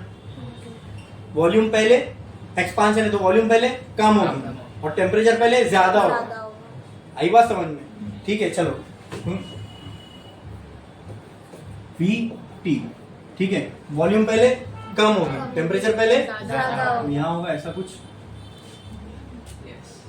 नहीं ना, वॉल्यूम कम तो इधर, ठीक है, और टेम्परेचर ज्यादा तो इधर, ठीक है। कहाँ कहाँ आएगा बोलो, वॉल्यूम कम और टेम्परेचर ज्यादा, वॉल्यूम कम और टेम्परेचर, ज्यादा। वॉल्यूम कम इधर, टेम्परेचर ज्यादा इधर, इधर। ये हो गया 1, Yes. है ना। फिर एक्सपांड होगा तो वॉल्यूम बढ़ेगी। बढ़ेगी। अब मैं आपको एक्सपांड कर दिया, बड़ी जगह दे दिया तो आपको ठंडा लगेगा ना, Yes. टेम्परेचर कम कम हो गया। तो टेम्परेचर कम कौन से साइड पे होगा, इस साइड पे, तो ये वॉल्यूम ज्यादा टेम्परेचर कम, ये हो गया इस साइड पे, Yes. ऐसा जाएगा। समझे, क्लियर है। हाँ, अब ये देख के मत बोल देना कंप्रेशन हो रहा है, क्योंकि volume वो वीटी डायग्राम है। जानते हैं। हाँ, ये पीवी डायग्राम में क्लियरली समझ में आ रहा है यहाँ क्या हो रहा है, एक्सपांशन। Expansion. क्लियर है। अगर वीटी डायग्राम बोला तो आप बना सकते हो कि नहीं। हाँ, और ये तो हो गया वीटी। और अगर एक होता चर्च गेट डायग्राम, नहीं ऐसा कुछ नहीं होता, ठीक है। चलो पीवी से आपको लेना देना, आपको है ही नहीं सिलेबस में वीटी डायग्राम, लेकिन मैंने आपको डिफिकल्ट चीज बता दी। यानी मैं एक सिंपल चीज समझता हूं, अगर इंसान को समंदर में तैरना सिखा दो तो पूल में तैर जाएगा कि नहीं, डूबेगा वो पूल में नहीं। तो मैंने तुमको वर्स्ट केस के लिए तैयार कर दिया, जो नहीं आ सकता तुम्हारे लिए, तुम्हारे लेवल के लिए जो बहुत डिफिकल्ट है। तो तुम्हारी टेक्स्ट बुक में भी नहीं है वीटी डायग्राम। अब मैंने आपसे पूछा, आप वीटी डायग्राम बना पाए, वो तो आएगा भी नहीं, तो जो आएगा वो तो बना ही लोगे ना। आई बात समझ में, खाली पीवी डायग्राम देखो, क्लियर है, समझे। अब इसमें पॉइंट फंक्शन और पाथ फंक्शन को कैसे डिफाइन करेंगे। मैंने क्या कहा, इसमें पॉइंट समझ में आया, ये है पॉइंट, Yes. ये 2 पॉइंट, और ये जो दिख रहा है ये लाइन, ये है पाथ। अब कौन सी चीजें इन पॉइंट्स पे डिपेंड करती हैं, कौन सी चीजें इस लाइन पे डिपेंड करती है, और उसको देखेंगे तो तुमको पॉइंट फंक्शन और पाथ फंक्शन क्लियरली समझ में आएगा। ठीक है, ठीक है। तो उसको एक एग्जांपल देता हूं मैं, फिर अच्छे से समझेंगे। चलो, अब मान लो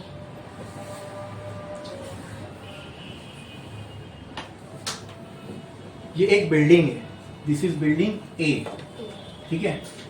ये एक और बिल्डिंग है, दिस इज बिल्डिंग बी। मेरा मकसद, मेरा पर्पस क्या है पता है मुझे, मैं यहाँ पे हूँ, ठीक है, इस बिल्डिंग पे, और यहाँ से अपने को यहाँ पे आना है, ठीक है। अब इसके मेरे पास 3 रास्ते हैं। एक तो डायरेक्टली यहाँ से लिफ्ट होगी, ठीक है, एक लिफ्ट के थ्रू आ सकता हूँ। दूसरा यहाँ पे, सीढ़ी। हाँ ये स्टेयरकेस है, यहाँ से क्या, यहाँ से क्या, यहाँ से क्या, यहाँ से क्या। अच्छा, इस बिल्डिंग की जो हाइट है let this B h1, H1, और इस H2, बिल्डिंग की जो हाइट है let this B H2. h2, ठीक है। और ये जो हाइट है क्या होगी, h1 माइनस h2। ये जो हाइट रहेगी क्या रहेगी, h1 माइनस, H2. जिसको मैं सिंपल टर्म्स में कैपिटल H बोल देता हूँ, Yes. ठीक है। एक नई हाइट होगी ना वो, तो कैपिटल H बोल दिया मैंने उसको। और तीसरा रास्ता मेरे पास ये है कि मैं यहाँ से डायरेक्ट एक स्लाइड लगा दूं, और ठीक है चले जाऊं वहां पे। हाँ, ये 3 रास्ते मेरे पास। अब इस पे चलो डिस्कस करते हो, तो अपने को देखना पॉइंट फंक्शन और पाथ फंक्शन बहुत अच्छे से समझ में आएगा। पहला रास्ता लिफ्ट से, ये पहला सीढ़ी वाला रास्ता लेते हैं, ठीक है। तो यहाँ से मैं उतरा पहले, यहाँ से फिर यहाँ गया, फिर चढ़ा, फिर यहाँ पहुंच गया मैं। मुझे h हाइट को कवर करना था, कितनी हाइट को, कैपिटल H हाइट को कवर करना था। अरे वो इतनी हाइट कवर करना है ना, मुझे यहाँ से यहाँ आना है बस। हाँ, इस केस में मेरी एनर्जी चला। ज्यादा जाएगी या कम जाएगी एज कंपेयर टू लिफ्ट, ज्यादा जाएगी, ठीक है। अब देखते हैं लिफ्ट वाले केस में। दूसरा केस था, मैंने लिफ्ट से उतरा, इधर चल के आया, फिर लिफ्ट चढ़ा, पहुंच गया। एज कंपेयर टू स्टेयर्स, ये केस में मेरी एनर्जी कम जाएगी, और यहीं खड़ा था, ये स्लाइड थी, इस पे फिसल के सीधा चला गया, इसमें बहुत ही कम जाएगी। अच्छा, क्या ये स्टेयर वाले केस को मैं पाथ नंबर 1 बोलता हूँ, लिफ्ट वाले को पाथ नंबर 2, और स्लाइड वाले को पाथ नंबर 3। कौन से केस में मेरी एनर्जी सबसे ज्यादा गई, स्ट्रेस, ठीक है, फिर इन दोनों में एनर्जी कम कम लगी। 10 अब यहाँ ध्यान से सुनना, जो क्वेश्चन पूछूंगा इससे एकदम क्लियर हो जाएगा। क्या एनर्जी पाथ फॉलोड पे डिपेंड कर रही है? यस हाँ, क्या जो मैंने पाथ फॉलो किया उस पे एनर्जी डिपेंड कर रही है? यस अगर पहला पाथ फॉलो कर रहा हूं तो एनर्जी ज्यादा खर्च हो रही है, दूसरा पाथ फॉलो कर रहा हूं तो कम एनर्जी खर्च हो रही है, और तीसरा पाथ फॉलो कर रहा हूं तो बहुत ही कम एनर्जी खर्च हो रही है। Yes. ठीक है, तो कहना है से कि energy depends on the path followed. Yes तो जो पाथ पे डिपेंड करे दैट इज पाथ फंक्शन। क्या थर्मोडायनेमिक में भी कोई एनर्जी है? यस कौन कौन सी? Heat so both are. Depend energy किस पे डिपेंड करेगी? पाथ फॉलोड पे। तो heat and work both are path function. Heat और वर्क ये दोनों भी कैसे हैं? Path function. ठीक है, वो किस पे डिपेंड करेंगे? Path followed by the system पे। ये तो मैंने एक एग्जांपल है, लेकिन इसमें भी क्लियर समझ में आ रहा है कि एनर्जी जो है वो डिपेंड कर रही है पाथ पे। ठीक है, जो हम फॉलो कर रहे हैं। ठीक है, तो उसी तरह यहाँ पर भी अगर सिस्टम को देखो, अब यहाँ ये पीवी डायग्राम बन गया। अब मैं क्या बोलता हूँ, मैं ये प्रेशर के बाद ये प्रेशर, ये प्रेशर, ये प्रेशर, ऐसे ये सब प्रेशर अचीव करते गया। क्या मैं यहाँ से यहाँ पे ये प्रेशर, ये प्रेशर, ये प्रेशर, ये प्रेशर अचीव करके नहीं यहाँ आ सकता था? आ सकता था कि नहीं आ सकता था? आ सकते थे क्या मैं यहाँ से यहाँ पे ऐसे नहीं आ सकता था? आ सकते थे मैं ये प्रेशर, मतलब ये वाला कुछ प्रेशर, जैसे मान लो ये 10 है तो ये 8 होता, यस ये 8 है तो ये 7 होता। यस एग्जाम्पल, मैं 10 के बाद 8, 6, 4, 2, 1 ऐसा आया। क्या मैं 10, 9, 8, 7, 6, 5 ऐसा नहीं आ सकता था? आ सकते थे आपको समझ में आ रहा है मैं क्या बोल रहा हूँ? लेकिन हो सकता है वो पाथ फॉलो करने में मेरी एनर्जी ज्यादा लगेगा ज्यादा जाती। क्लियर? मतलब एनर्जी डिपेंड कर रही है किस पे? जो पाथ मैं फॉलो कर रहा हूँ। यहां से इतना अच्छे से नहीं समझ में आएगा, लेकिन ये जो एग्जांपल है इसमें एकदम क्लियर आप समझ के रहोगे। जो एनर्जी का कंजम्पशन, एनर्जी जो मैंने पाथ फॉलो किया, एक पे सीढ़ी वाले में ज्यादा लग रही है, दूसरे में कम, तीसरे में सबसे कम। तो सेम यहाँ भी अप्लाई होता है कि जो अगर सिस्टम ने पाथ चेंज किया तो उससे किस पे फर्क पड़ेगा? जो एनर्जी लग रही है उस पे। समझ में आया? क्लियर है? तो जो चीज पाथ पे डिपेंड कर रही है उसको कौन सा फंक्शन बोलेंगे? Path function. कौन सा? Path function energy is a path function thermodynamics. हम कौन सी दो एनर्जी के बारे में डिस्कस कर रहे वर्क एंड हैं? हीट तो heat and work both are path function clear हो गया? पाथ फंक्शन यस क्लियर हो गया एकदम, कुछ डाउट ही नहीं। ठीक है, अब आप उसी पे, मैंने स्टेयर्स लिया या लिफ्ट लिया या फिसलगुंडी लिया, हाइट मैंने कितनी कवर किया? वो तो चेंज ही नहीं हुई। तीनों ही केस में वो हाइट को पाथ से कोई लेना देना नहीं। भाई, तू कितना भी था या कितना भी आसानी से एच तो उतना ही रहने वाला है। क्या ये कैपिटल एच डिपेंड कर रहा है पाथ फॉलोड पे? नहीं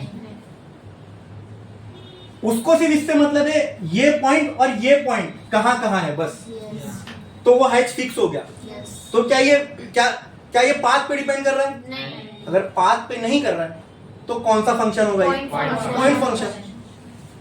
इसको सिर्फ ये 2 पॉइंट से लेना देना, ये 2 पॉइंट के बीच का हाइट डिफरेंस हाइट समझ में, वो है कैपिटल एच। तो आप इसको ऐसा भी समझ सकते हो, the properties which depend on point. ठीक है, तो स्टेट पे डिपेंड करती है उसको पॉइंट फंक्शन बोल सकते हैं। या जो पाथ फॉलोड पे नहीं डिपेंड कर रही तो ऑटोमेटिकली वो क्या हो जाएगा? पॉइंट पॉइंट फंक्शन हो जाएगा। क्या हो जाएगा? Point जैसे एग्जांपल, अब यहाँ पे देखो ध्यान से, ये था 10 बार, ये था 1 बार। सिस्टम चाहे ये पाथ फॉलो करे, ये पाथ फॉलो करे, ये पाथ फॉलो करे, प्रेशर शुरू में कितना था ये पाथ फॉलो करने पे? ज्यादा था इधर प्रेशर ये मैंने लिखा हूं ना, ज्यादा था ये नंबर्स में एक बता रहा हूं ताकि समझने में आसानी। एग्जांपल ले लो, शुरू में यहाँ पे प्रेशर कितना था और आखिर में यहाँ पे प्रेशर कितना है? 1 तो अब सिस्टम ने मान लो ये पाथ फॉलो किया, हाँ, yes let this path be 1। ठीक है, ये पाथ फॉलो किया तो शुरू में प्रेशर कितना है? 10 एंड में कितना है? 1 ठीक है, Yes. ठीक है, let this path be number 2। 2 शुरू में प्रेशर कितना है? 10 और आखिर में 1 1। Let this path be number 3। 3 शुरू में प्रेशर कितना है? 10 1 पाथ चेंज हुआ, Yes. लेकिन क्या इनिशियल प्रॉपर्टी, प्रेशर प्रॉपर्टी है ना, Yes. प्रेशर प्रॉपर्टी है ना, Yes. प्रेशर प्रॉपर्टी है ना। Yes. क्या इनिशियल प्रॉपर्टी और फाइनल प्रॉपर्टी चेंज हुई? नहीं। पाथ तो चेंज हुआ सिस्टम का, Yes. लेकिन क्या इनिशियल प्रॉपर्टी और फाइनल प्रॉपर्टी चेंज हुई? नहीं। अरे पाथ तो चेंज हुआ सिस्टम का, लेकिन इनिशियल प्रॉपर्टी और फाइनल प्रॉपर्टी चेंज हुई? नहीं। तो क्या ये डिपेंड करी नहीं। पाथ पे? नहीं। ये किस पे डिपेंड करी? सिर्फ ये और ये पॉइंट पे। Point पे। That is why these are Point। ओहो, प्रॉपर्टी डिपेंड नहीं करी पाथ पे, तो वो क्या हो गई? Point। तो क्या प्रेशर ही एक प्रॉपर्टी है? दूसरी कौन सी है? वॉल्यूम। अरे वॉल्यूम भी तो है, पहले वॉल्यूम कितनी थी? इतनी, बाद में इतनी, चाहे कोई भी बात फॉलो करे। तो volume is also Point। Point function. तीसरी एक और प्रॉपर्टी है, it is also Point function। Simple, समझ में आया? क्लियर है? Those things which depends on path are path function, ठीक है? Which depends on a state are called as point function या depends on a point। या simple ये भी बोल सकते हो which does not depends on path followed by the system are called as। ऐसे ही लिखना तो ज्यादा बेहतर तुमको समझ में आएगा, ठीक है? तो अब एग्जांपल स्टार डालो और लिखो path function. Path function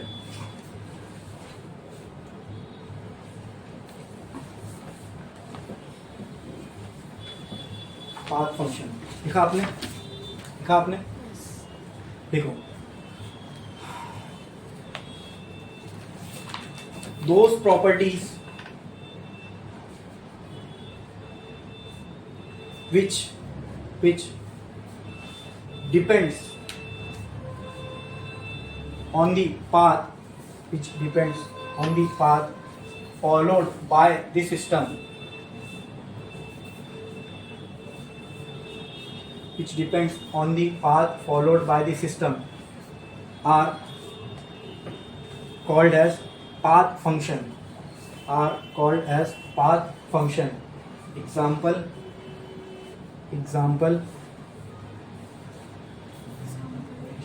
heat comma work। एक लाइन छोड़ो, स्टार डालो, लिखो क्या? Point function. Those properties which does not depend on, क्या आएगा खाली उसमें और इसमें क्या फर्क रहेगा? बोलो।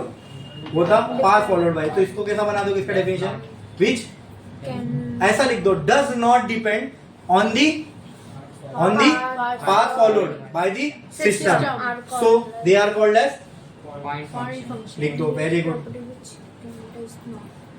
those properties which does not depend on the path followed by the system are called as point function। example pressure volume temperature लिखे? क्लियर? हाँ,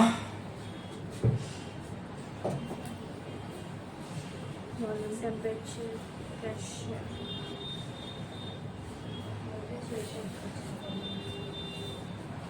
बढ़े आगे। यहाँ पे पॉइंट फंक्शन भी खत्म, पाथ फंक्शन भी खत्म, और साथ ही साथ हमने पीवी डायग्राम भी समझ लिया।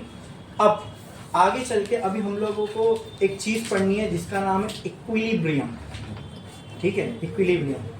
तो हम 3 टाइप के इक्विलिब्रियम पढ़ने वाले हैं, और उसमें से एक टाइप का इक्विलिब्रियम पढ़ के हम लोग एक लॉ भी डिफाइन कर देंगे थर्मोडायनेमिक्स का, ठीक है? ठीक है। अक्सर जगहों पर लॉ जो है फर्स्ट सेकंड ऐसे स्टार्ट होता है, लेकिन थर्मोडायनेमिक में एक लॉ है जिसको हम जीरोथ लॉ बोलते हैं। कौन सा लॉ? Zeroth law.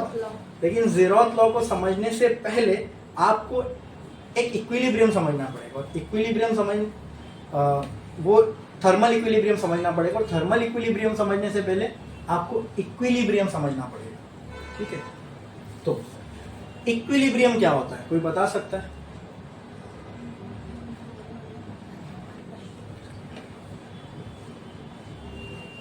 कोई भी आपके हिसाब से? सर मेरे हिसाब से इक्विलिब्रियम का मतलब ये है।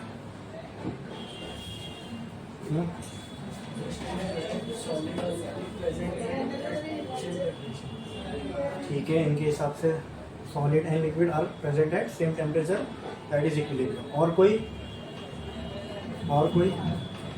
आपके हिसाब से क्या है इक्विलिब्रियम? तो बता सकता है?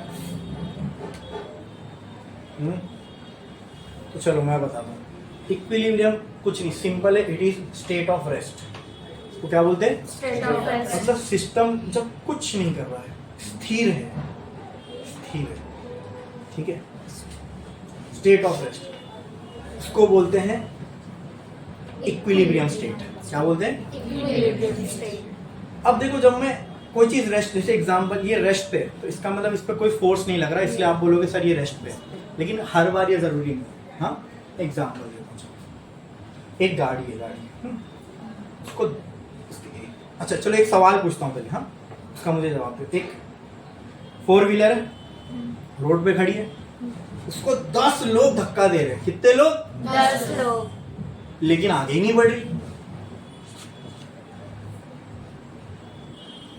Equilibrium rest. क्यों?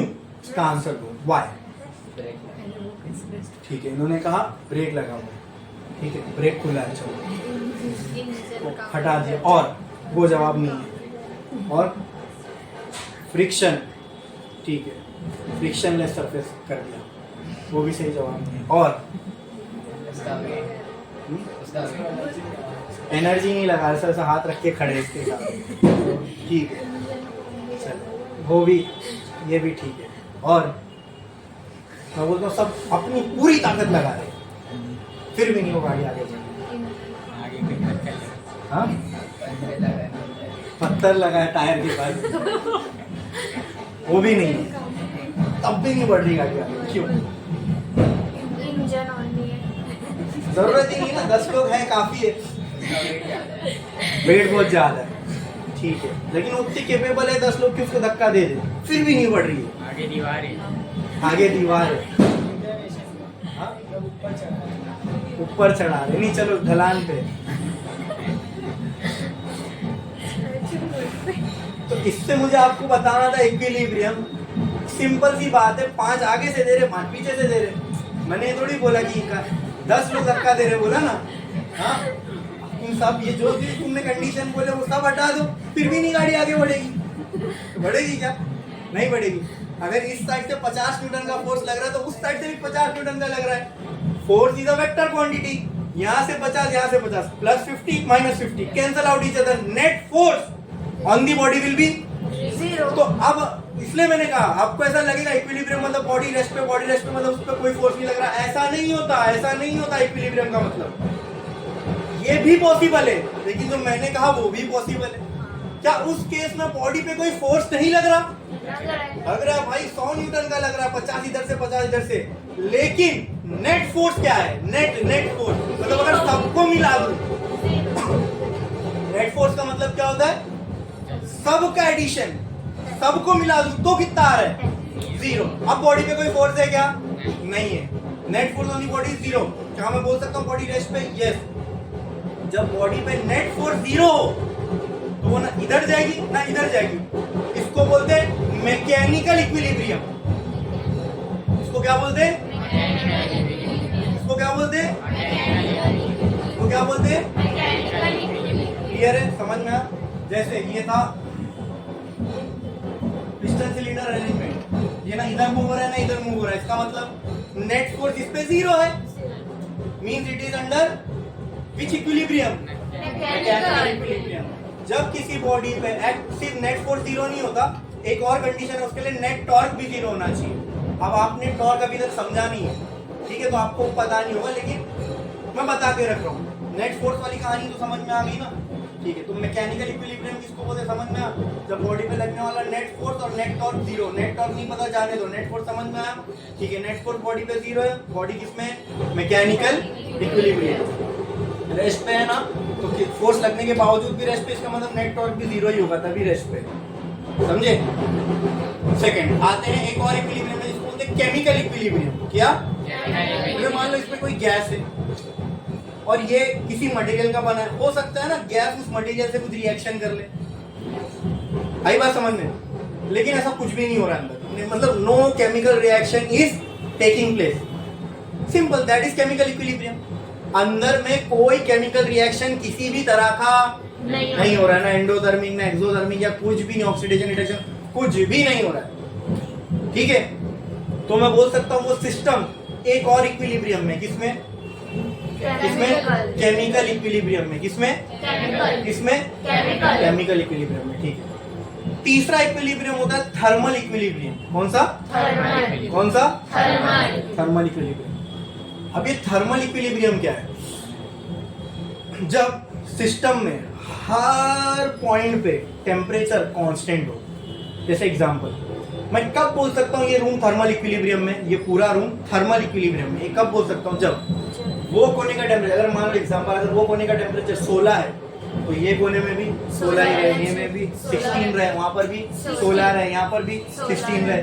तो जब ये पूरे रूम पे टेम्परेचर 16 ही है, तब मैं बोल सकता हूँ ये पूरा रूम किसमें है? थर्मल इक्विलिब्रियम में। मतलब ये सिस्टम किसमें? थर्मल इक्विलिब्रियम में, ठीक है। अच्छा, अगर अभी तो ऐसा होगा नहीं, यहाँ मान लो यहाँ पे हो सकता है इसी के पास 16 हो, यहाँ कहीं पे 20 हो, वहां पे हो सकता है 25 हो, तो अब क्या इसको मैं बोल सकता हूँ ये रूम थर्मल इक्विलिब्रियम में? नहीं बोल सकता। आई बात समझ? क्लियर? थर्मल इक्विलिब्रियम क्या होता है ये समझ में आया? केमिकल इक्विलिब्रियम क्या होता है समझ में आया? मैकेनिकल इक्विलिब्रियम क्या होता है समझ में आया? ठीक है, ठीक है, क्लियर है। अब आते हैं थर्मल इक्विलिब्रियम में, किसमें? थर्मल इक्विलिब्रियम का मतलब क्या? टेम्परेचर का सेम होना, कांस्टेंट होना, इसको हम लोग क्या बोलते हैं? Thermal equilibrium. क्या बोलते हैं? क्या बोलते हैं? ठीक है। तो एक काम करते हैं, अपन तीनों के डेफिनेशन लिख लेते हैं, ठीक है। स्टार डालो और लिखो thermal equilibrium.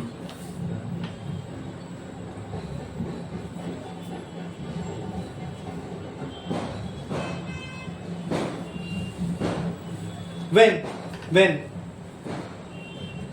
temperature at all the points inside the system, when temperature at all the points inside the system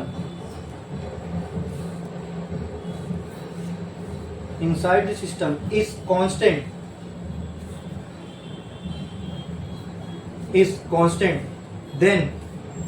then such an equilibrium is called as thermal equilibrium. When temperature at all the point inside the system is constant, then such a system is called as such an equilibrium is called as thermal equilibrium. Next star डालो, लिखो chemical equilibrium. Chemical equilibrium क्या होता है? Chemical equilibrium जब अंदर कोई chemical reaction take place नहीं कर रहा, तो लिख दो when there is no chemical reaction taking place inside the system,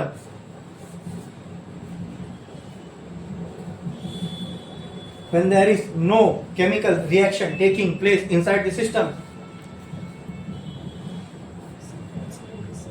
when there is no chemical reaction taking place inside the system, then such an equilibrium is called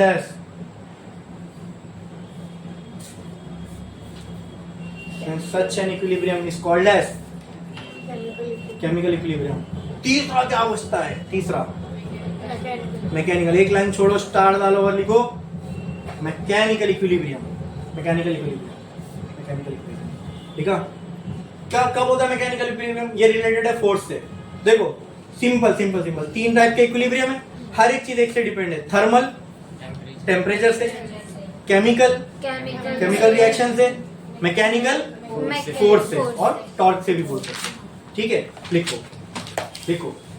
when net force and net torque acting on a body is 0. Acting on a body is 0. Then such an equilibrium is called as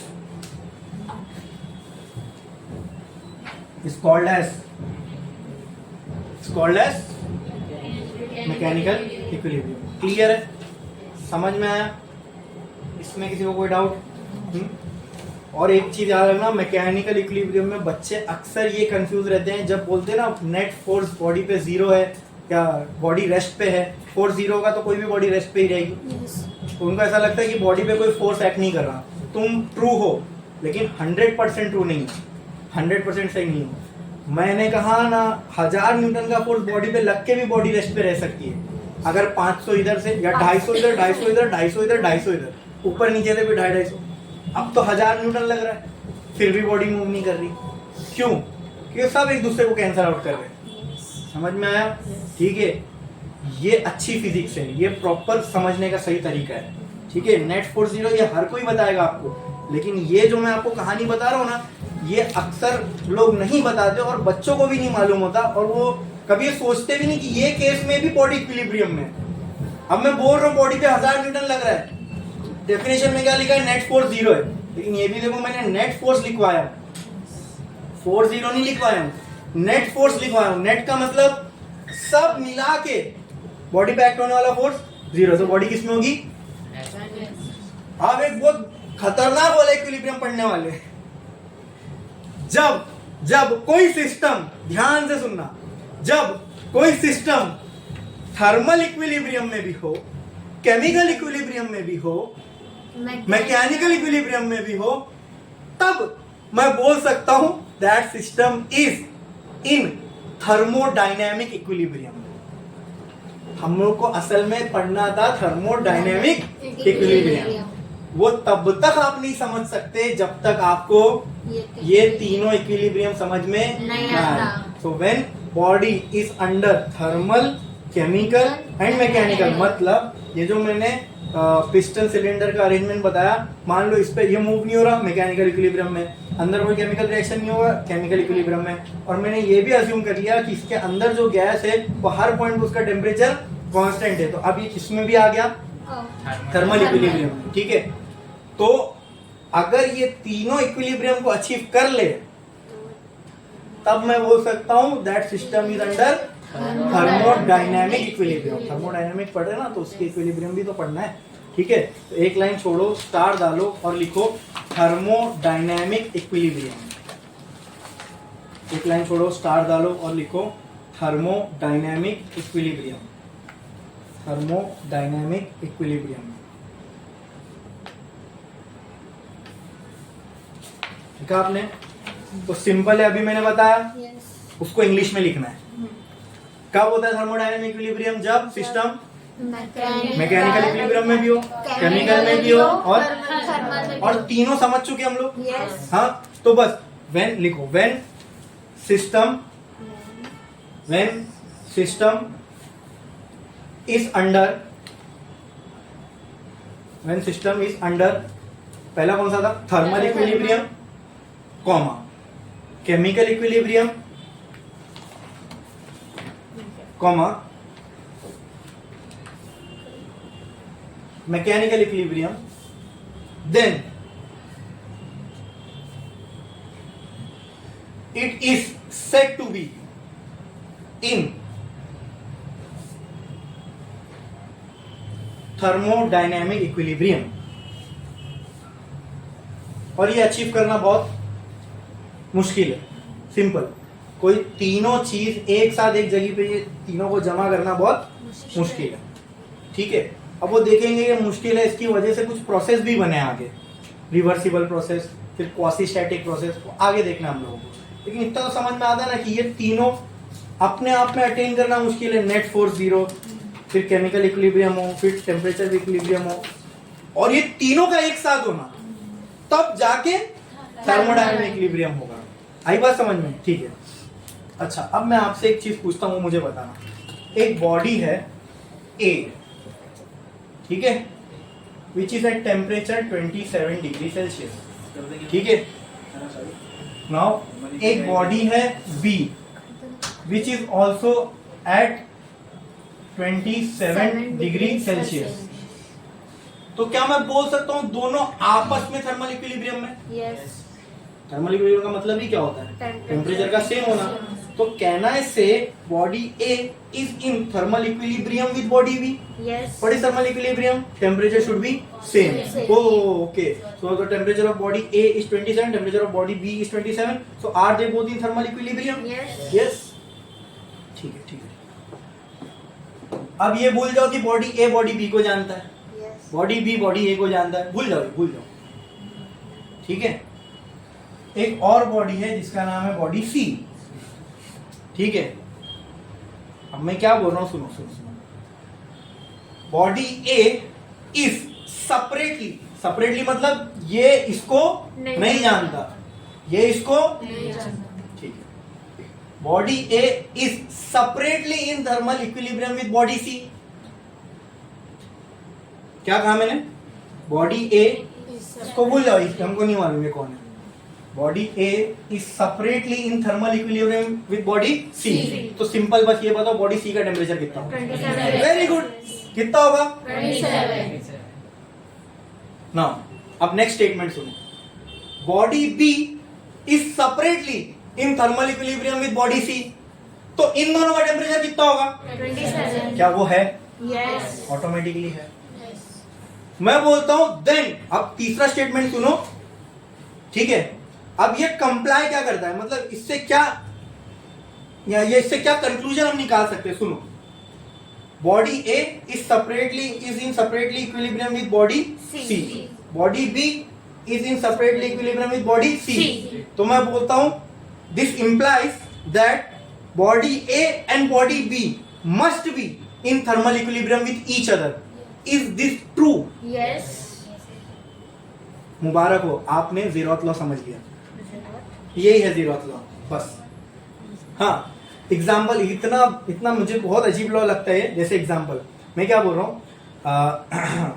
जैसे ये दोनों एक दूसरे को नहीं जानते, ठीक है। ये इसको जानता है, ये इसको भी जानता है। अब मैं क्या बोल रहा हूं, इसके पास 5 रुपए है, उतना ही पैसा इसके पास है। इसके पास कितना हुआ? 5 रुपया। इसका पैसा जितना जिसके पास है उतना ही पैसा इसके पास है, तो इसके पास कितना हुआ? 5 रुपए। तो मैं बोलता हूँ ये होना ही चाहिए कि इन दोनों के पास सेम पैसा होगा, तो होगा ही ना, होगा ही ना। यही है जीरोथ लॉ, यही है जीरोथ लॉ, ठीक है। अब उसका स्टेटमेंट लिखो, एकदम क्लियर हो जाएगा। एक लाइन छोड़ो, स्टार डालो और लिखो zeroth law, ZEROTH, zeroth law of thermodynamics, zeroth law of thermodynamics, zeroth law of thermodynamics. हाँ, अब ये क्या क्या बताता है ये लिखो। It states that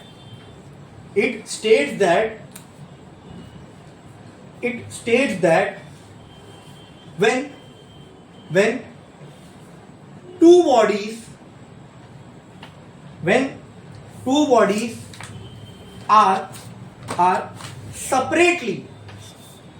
two bodies are separately in thermal equilibrium with third body, लिखो, when two bodies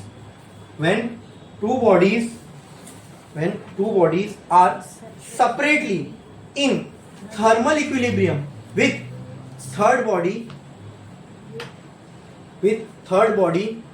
then क्या कहते हैं zeroth law? then they must be in thermal equilibrium with each other, then they must be in thermal equilibrium with each other.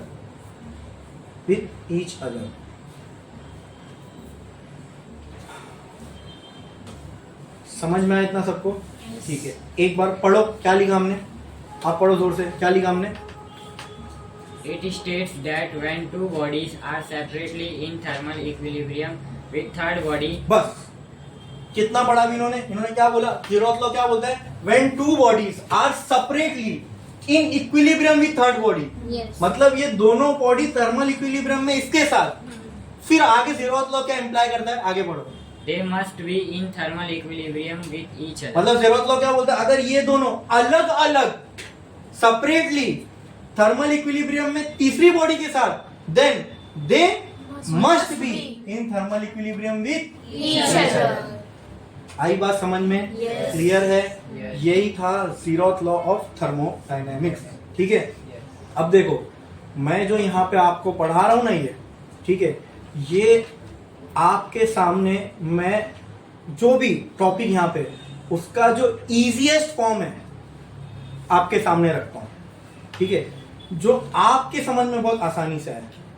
अब क्या होगा, अगर आपको ये चीज़ समझना है ना बहुत आसानी से, तो आपको 10 बुक्स पढ़नी पड़ेंगी, 2-4 वीडियो देखने पड़ेंगे, तब जाके आपको कोई चीज़ अच्छे से समझ में आएगी। वही काम आपके लिए किसने किया है? मैंने। ठीक है, और कोई चीज़ को समझने का जो सबसे आसान तरीका हो सकता है वो मैं आपके सामने रख रहा हूँ। ठीक है, बोलो क्लियर है? इसलिए मैं कहता हूँ लेक्चर मत छोड़ो। अगर तुम्हारा एक भी लेक्चर छूटा तो क्या होगा? तो कंटिन्यूटी टूट जाएगी। ठीक है, तो फिर उसके बाद जो बैठोगे उसके पीछे का जो प्रीरिक्विजिट नॉलेज है वो अगर नहीं रहेगी, वो गैप बन जाएगा, तो आगे की चीजें समझ में नहीं आएंगी।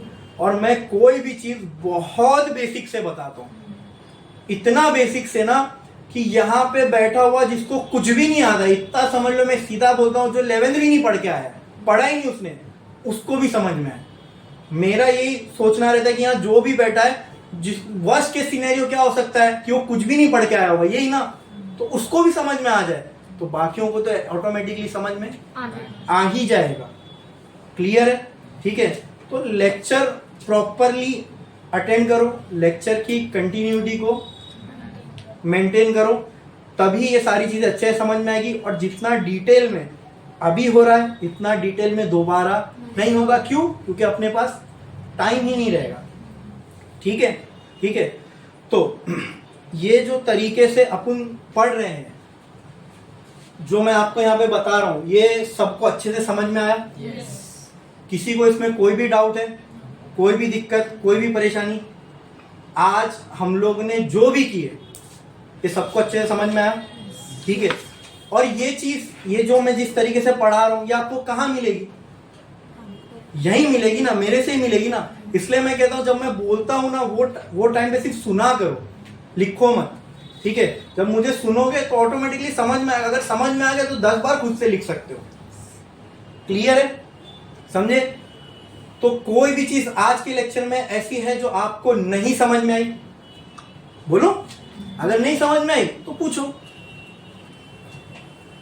समझा कि नहीं समझा? समझा। सब कुछ समझ में आया? Yes. कोई डाउट बाकी है? कोई डाउट आपका इस दरवाजे के बाहर जा रहा है? नहीं। तो यही फर्क होता है एक अच्छे टीचर में और एक बहुत अच्छे टीचर में। समझे? समझ में आया ना? ठीक है, आज के लिए बस इतना ही।